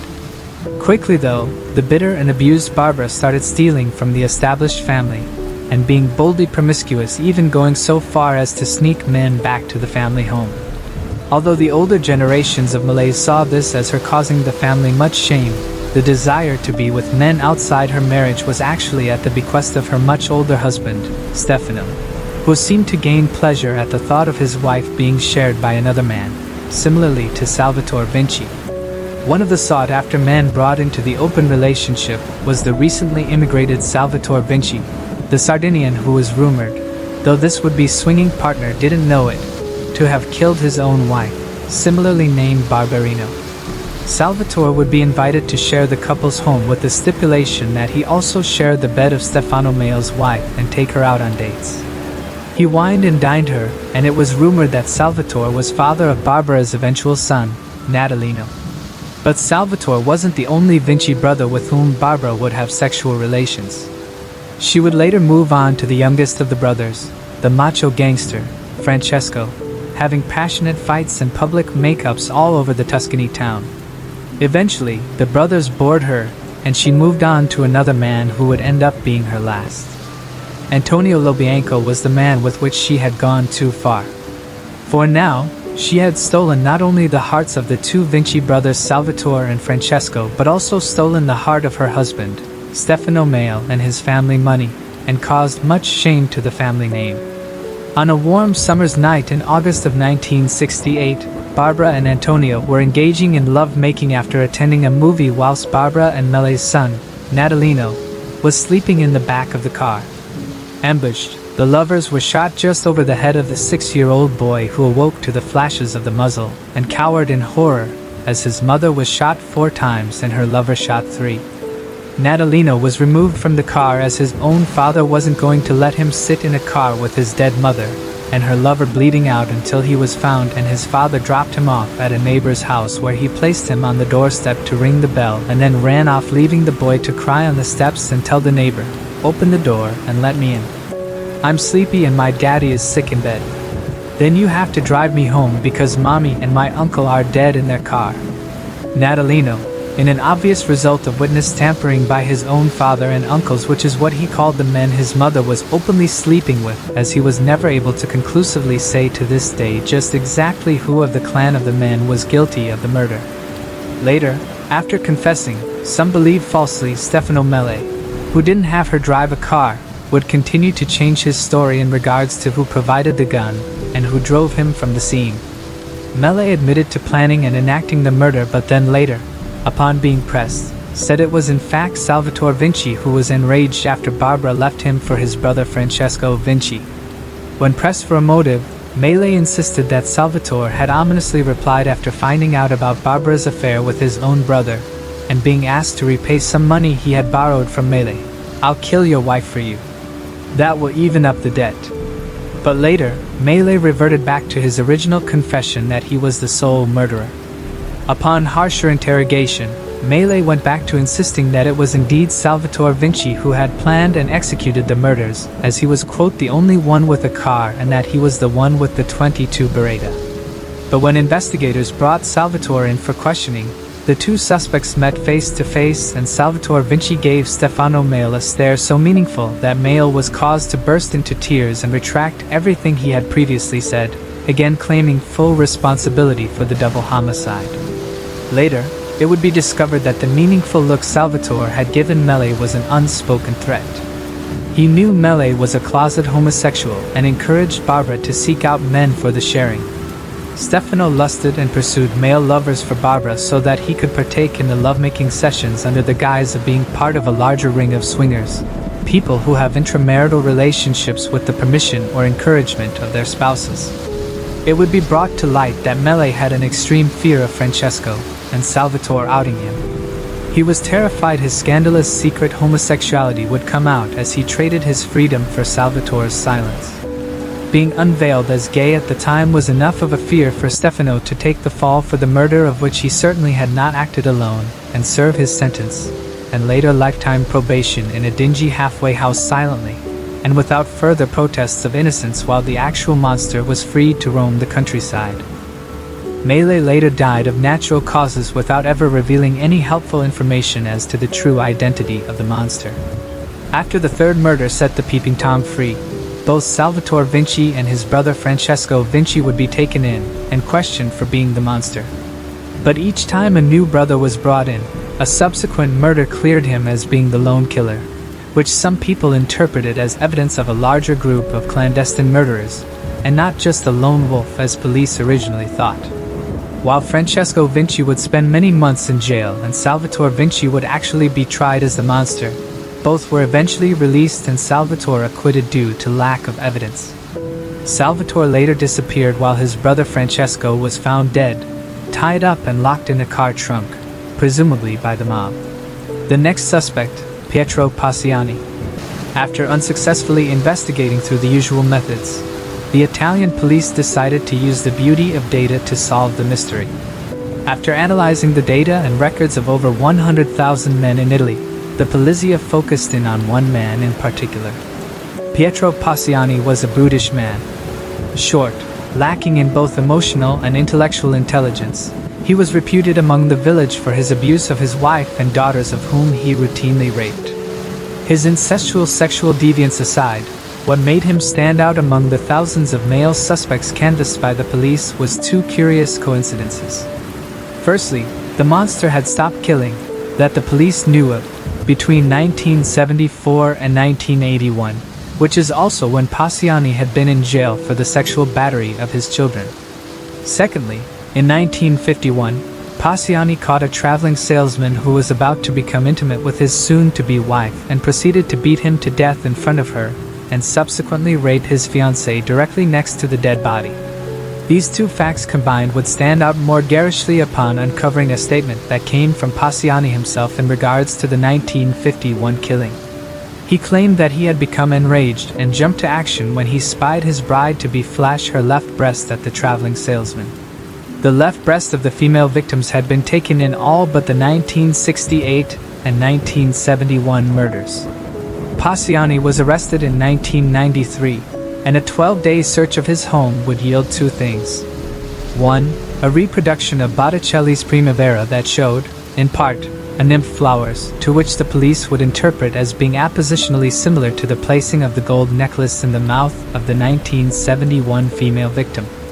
Police also supposedly uncovered a .22 bullet, which may have been planted by police as it was found by an upper-level investigator who was seemingly needlessly going over a portion of the land which had already been searched for the past 10 days. A policeman who worked on the scene would later speculate off the record that he believed his chief inspector planted the bullet at the scene.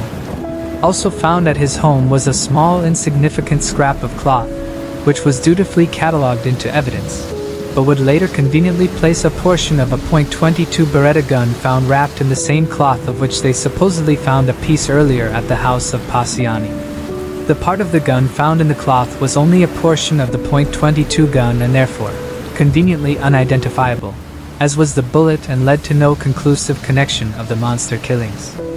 As an expert later testified, the bullet could conceivably have been inside the monster's gun and then ejected prior to firing.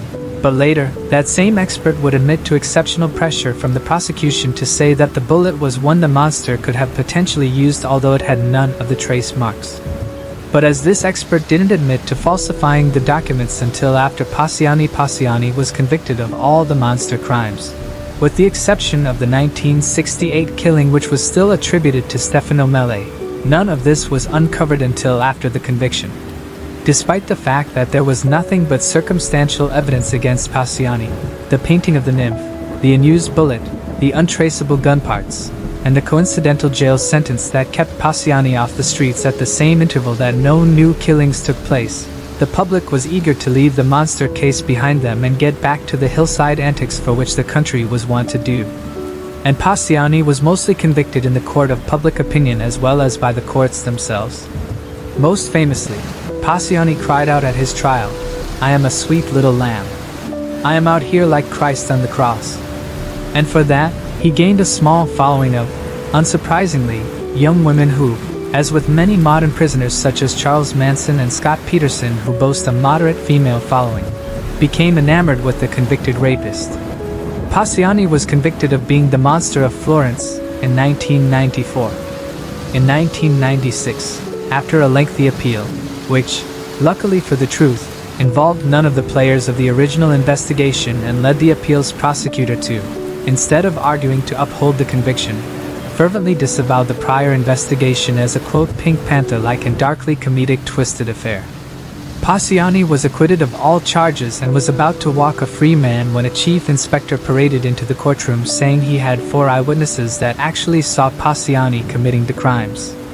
Even the prosecutor dismissed these charges as being a desperate attempt at salvaging the investigation team's quote hard work and was let free with the expectation that the case would be retried utilizing the 4 new supposed witnesses. Passiani later died of a heart attack before he could ever be retried and thus died technically a free man, cleared of the monster charges but still a convicted rapist of his poor daughters and abuser of his forsaken wife. The cast of purported witnesses contained 3 mentally handicapped illiterate charges of the village who supported those who couldn't support themselves intellectually or financially, and 1 local prostitute. 2 of the 4 implicated not only Passiani in the double murders but also themselves. But most locals say they were blackmailed, bribed, or otherwise manipulated into giving false testimony due to their low IQ. 2 of the mentally impaired men were actually convicted of accomplice to murder as they, falsely, confessed bequest of a mysterious doctor who paid them to harvest the female organs. Later, 2 public officials, Gutierrez and Mingaini, would be tried and censured for abuse of office among many allegations of mishandling police information, obstructing justice and falsification of evidence, as well as witness tampering in these cases. While the investigators were censured for their handling of this portion of the case, it led to another twisted theory which became popular among conspiracy theorists, and that is the theory that the murderers were actually the assassins of a larger, more wealthy female group of high society individuals who needed the female vulva to be harvested for their ritualistic sex parties. The Hollywood-esque images of eyes wide shut mass sex balls and group copulations was too much for the press, which ran with the secret sex society angle, theorizing that the doctor that one of the mentally slow witnesses mentioned was evidence that the people in this circle were of a high social standing. One such suppression of valuable information that could have helped the case was the fact that the well-known FBI behavioral science unit at Quantico secretly was asked to draw up a profile on the monster of Florence. But that profile was not shared with all the investigating parties, withholding valuable information. The behavioral analysts at the FBI produced a document which portrayed the killer as an upper-middle-class loner who had little contact or success with women. This person, presumably male, would have had his own car and probably kept his fetishes at a second location, away his personal life. The perpetrator of these so-called lost murders would most likely stake out both the locations of the killing and his victims beforehand, as he would want to ensure complete preparedness. FBI psychologists theorized that the predator most likely watched the victims from afar as to wait until the moment of copulation to make his move. The report quotes the function of the male as being nothing but an impediment to the killer's main focus, the female. And it is for that reason that the killer utilized the quote blitz method of attack, where he would shoot numerous times at a close enough range to incapacitate the man, and then would drag the woman some distance off so he could get on with his normal genital mutilation. The FBI asserted that the lack of penetration of the female along with the sexually violent method of mutilation displayed the killer was most likely sexually impotent or incompetent, and used his methods as a way of ritual sexual activity without the customary penetration of the female with a male member. The FBI further hypothesized that the ritualized use of a specific .22 Beretta and a notched knife, possibly a scuba knife, was part of the killer's, quote, kit, a specific set of instruments of terror. These tools, albeit being highly sought after and specific, were so important to the killer that he must have done a risk-reward analysis and decided that he felt comfortable enough to use them to repeat his pattern of ceremonial maiming. The fact that many of the victims were all of Caucasian descent suggested to the FBI that the killer was also white, and that his knowledge of the Italian countryside indicated he was a local Italian who most likely had family living in the areas in which the victims were killed. The behavioral analysts at the FBI also theorized that this male was probably in a job where he had little contact with the outside world, as he would feel too inadequate to do so. They also postulated that he may have served in the military due to his propensity to stake out and stalk the victims. This could also explain his periods of inactivity, as he may have been on military service elsewhere. The behaviorists at Quantico also speculated that the man was one of control and discipline, but that he may have used some intoxicants, possibly drugs or alcohol, to dull his nerves before an event of killing, and being around people may make him anxious due to his inferiority complex, and that, therefore, after the murders, he may appear depleted or exhausted and recuse himself to his private domicile or place of hiding and catalog his souvenirs, which could be clothing, jewelry, or portions of the female's body. This profile significantly differed from the always drunk, poor, uneducated Passiani, who was far too inebriated to even write his own name, much less engage in these meticulous stakeouts and rituals, which is why this FBI profile was never released to the public or used in any of the trials. It simply didn't match the rest of the prosecutor's story or timeline, so it was suppressed. The last theory. The killings have many blurry edges and foggy connections, but one fact remains true. The first double murder holds the key. The first murder, the 1968 slaying of Barbara Melley and her lover in the car while her son watched, was the first instance of the distinctive .22 Beretta long rifle gun being used to kill. That murder is conclusively linked to the Vinci clan as Stefano Maio. The man convicted for the murders have put the clan at the location of the murders, and often he went between one of the Vinci brothers as being the trigger man. In the spring of 1974, just 4 months prior to the first killing since the 1968 murder and the first killing to involve the genital mutilation, Salvatore Vinci would go to police and file a report of breaking and entering against his estranged son, 15-year-old Antonio Vinci, the 1-year-old toddler who was found outside of his dead mother's bedroom 14 years prior, of which Salvatore was later tried for faking. Although the police report Salvatore filed indicated nothing from the house had been stolen, it seems evident that the .22 gun from the 1968 killings committed by the Vinci brothers when Antonio was just a kid would have been stashed in Salvatore's house. And in filing that police report, Salvatore could have been establishing a paper trail for the crime and transfer of the murder weapon once used and to be used again. 4 months later, in the summer of 1974, a new reign of terror began. The same gun was used, but this time, the horrific detail of female genital mutilation was added. The FBI profile, initially dismissed due to inconsistencies with the prime suspect, Pietro Pacciani, suddenly seemed eerily accurate when applied to Antonio Vinci. The report described the killer as an intelligent yet sadistic individual, divorced after his wife cited his impotence. Antonio fit this profile perfectly. Educated and calculating, he had a cruel streak.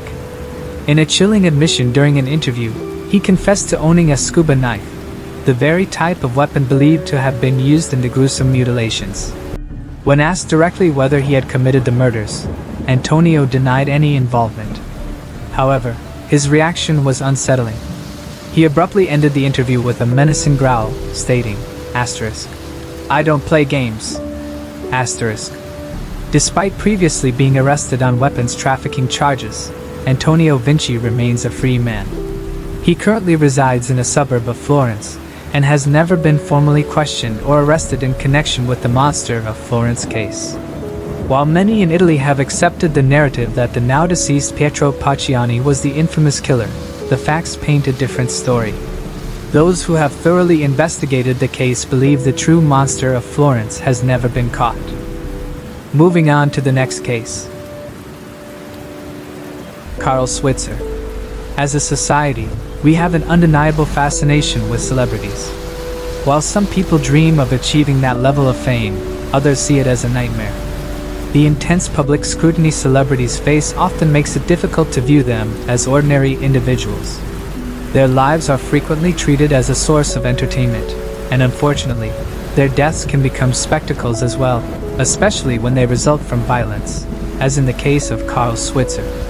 Born in 1927, Carl Dean Switzer gained fame as a child actor after landing the role of Alfalfa in the comedy short series Our Gang during the mid-1930s. However, he had no way of knowing at the time that Alfalfa would become the series' most cherished and well-remembered character, portraying the humorous adventures of a mischievous group of friends. After departing from Our Gang in the 1940s, Carl struggled to maintain his acting career. He remained in Hollywood, taking on minor roles in films such as It's a Wonderful Life and working in B-movies. To supplement his income, he also became a dog breeder and trainer. In 1959, he agreed to train a treeing Walker Coonhound, a hunting dog, for his longtime friend Moses, Bud Stilts.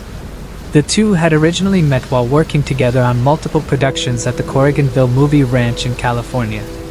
However, things took a turn for the worse when the dog ran off after a bear, and Carl was unable to track it down. Upon hearing that his valuable hunting dog had gone missing, possibly for good, Stilts insisted that Carl either return the animal or compensate him for its worth.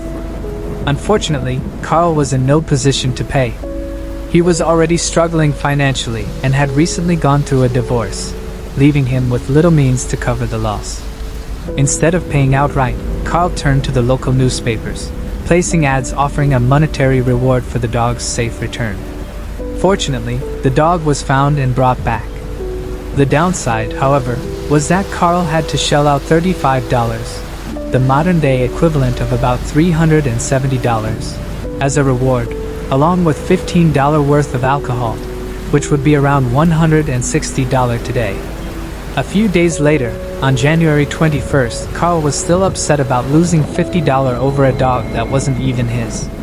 Frustrated, he vented to a friend about the situation, and together they agreed that Stilts should reimburse Carl for the reward money. Determined to settle the matter, the two made their way to Stilts' home in the Mission Hills neighborhood of Los Angeles.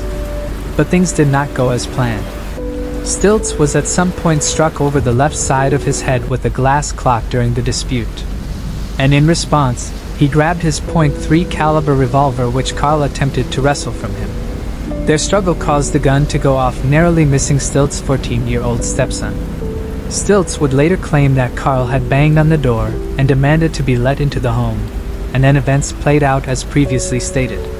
After the gun went off, Stilts alleged that Carl then grabbed a knife and yelled, "I'm going to kill you." Afraid for his life, Stilts shot the 31-year-old, damaging an artery and causing massive internal bleeding. Carl was pronounced dead at the hospital.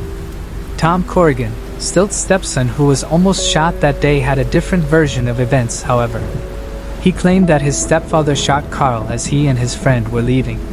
Reportedly, Carl had turned to leave just after the gun went off during the struggle. Carl never wielded a knife or made any threats towards Stilts. However, Tom was never given the opportunity to testify during the coroner's inquest, and Stilts' account of events was accepted as fact. This was despite his prior conviction for perjury and several inconsistencies in the physical evidence that cast doubt on his story. Ultimately, the shooting was ruled an act of self-defense. Tom Corrigan, however, never wavered in his version of what transpired.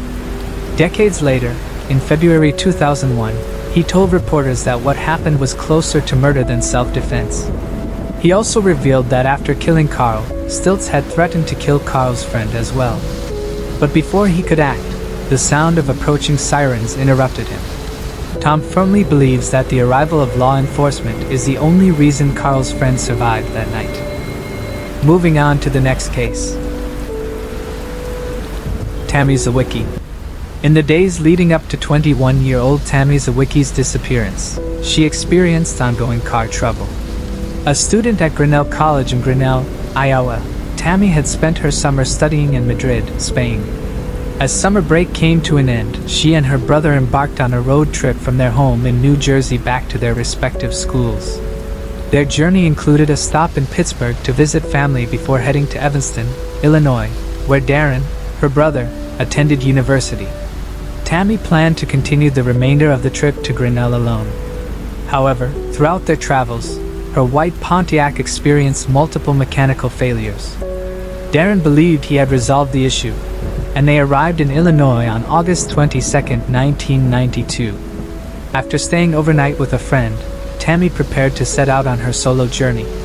Before she left, Darren gave the engine one last check before waving her off. Tammy didn't get far before her Pontiac started acting up again. Over 60 witnesses reported seeing her inspecting the vehicle's engine that afternoon near mile marker 83 on Interstate 80 in central Iowa. During this time, approximately 26 motorists stopped to check on her, but none could confirm what happened next. Tammy never made it to Grinnell. She had planned to call her parents upon arrival, but when they failed to hear from her, they grew concerned.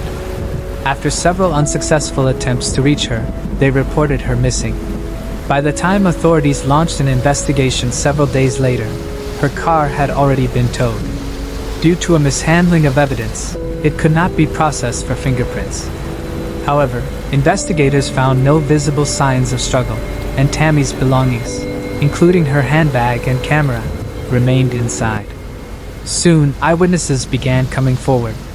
One particularly notable testimony came from Robert Bullington, an Iowa truck driver, who claimed to have seen Tammy getting into a gray Chevrolet Celebrity driven by an unknown man.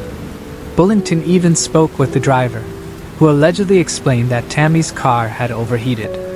Bullington subsequently advised the man to stop at a truck stop in LaSalle, but no witnesses could place Tammy at the truck stop. Other witnesses placed a tractor-trailer truck next to the Pontiac when she was last seen at around 3:10 and 4 o'clock that afternoon. The truck has been described as having a faded rusty orange strip around the center, while the driver was dark-haired, white, around 6 foot tall, and between the ages of 35 and 40. Tammy's body was recovered on September 1, 1992. She was badly decomposed and on the side of a rural stretch of Interstate Highway 44 in Lawrence County, Missouri. She was identified through dental records and still wore the clothing she had on when she vanished. Her body was discovered by a trucker who'd pulled over to the side of the road, stating at different times that he had done so to urinate or to pull tarp over the truck bed in preparation for the rain. He noticed the foul smell upon exiting his vehicle and soon found the remains. Tammy had been wrapped in a red blanket and had been stabbed 7 to 8 times. Her post-mortem noted that the wounds had been made in a circle around her heart, which was most unusual, and that they'd been made using a small sharp object which had led to internal bleeding.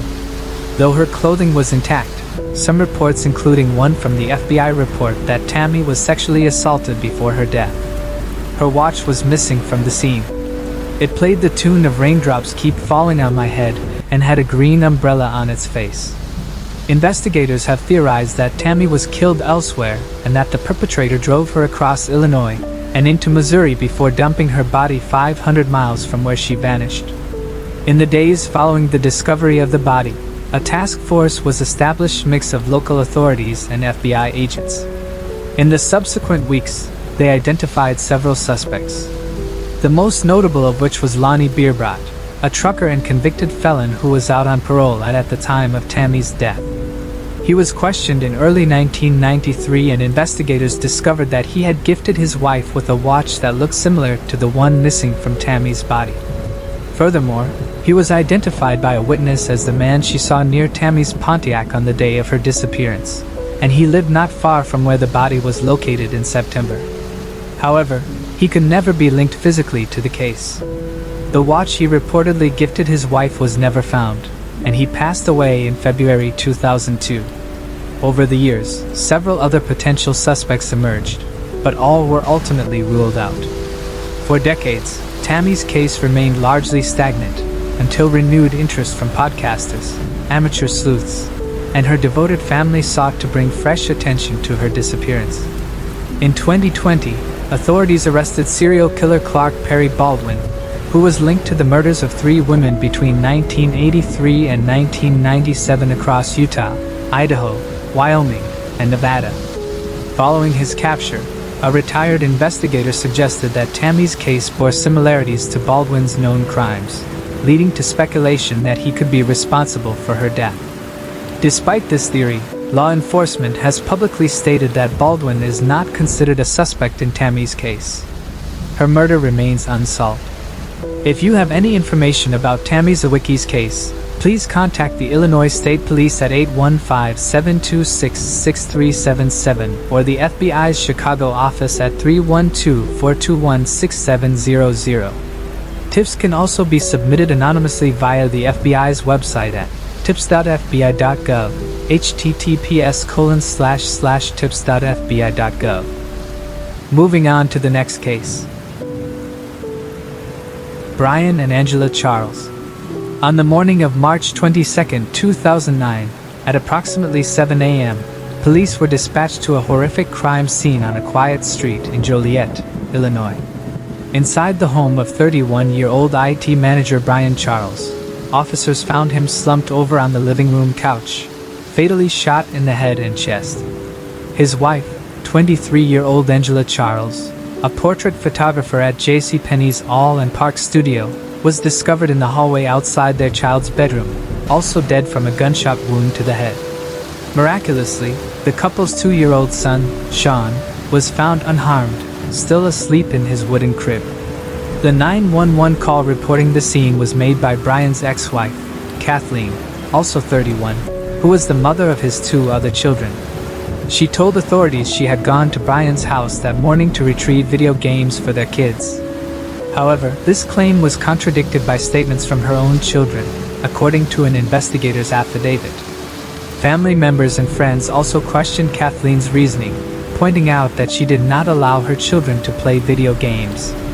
Online sleuths have speculated about her presence at the home that early in the morning, wondering why she would go to her ex-husband's residence at 7 a.m. simply for video games, an explanation that seemed suspicious from the start. Kathleen quickly became the prime suspect in the brutal murders of her ex-husband and his new wife as details of their contentious divorce and ongoing custody battle surfaced.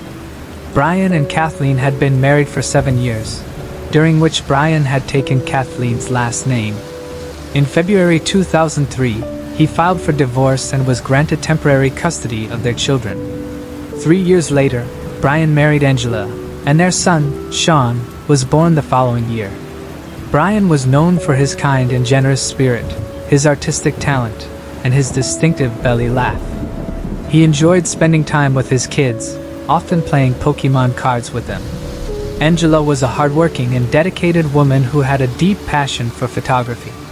She had plans to return to college and transfer to a university when the time was right. In addition to her career aspirations, she was also a Girl Scout leader. Just 10 days before her murder, she had gotten a tattoo featuring the names of her son, Sean, and her stepchildren, Cora and Liam, as a symbol of her love for them. In February 2008, Brian was awarded full custody of Cora and Liam after Michigan Family Services launched an investigation into the conditions of Kathleen's mobile home, citing concerns about its suitability for raising children. According to Brian, the children had no running water, shared bug-infested cereal with the family dog, and used buckets as toilets. He went on to add that rags were used instead of toilet paper, and these said rags would then continue to lie on the floor afterwards, and that his children hadn't been bathed in weeks. He even added that one was made to beg at garage sales. On the other hand, Kathleen alleged that Brian had been abusing her and the children. Brian received no criminal convictions from this, but Kathleen managed to secure a pair of protective orders. One lasted around 6 weeks, while another was dismissed after only 3 weeks. After Brian's allegations arose and the investigators tried to inspect her home, Kathleen fled the States with her children. A judge proceeded to order that the children not be taken outside of the county without the court's permission and set a trial date for March 30th, 2009. When investigators looked through Angela's Facebook account, they noted her many distressed and upset posts in regards to the custody battle she and Brian were ensnared in with his ex-wife. 2 days after the murders, investigators issued a search warrant at Kathleen's home. They searched her 1990 Chevrolet station wagon and seized 8 computers along with other materials. She was interviewed for 12 hours following the slayings and spent most of the investigation declining to cooperate. She hired an attorney and moved to California with Liam and Cora, whom she was given custody of 10 days after the murders. Kathleen's attorney claimed she had nothing to do with the crime, but refused to comment any further. Relatives and friends claimed that Angela and Brian had voiced their concerns for their safety in the weeks leading up to the murders.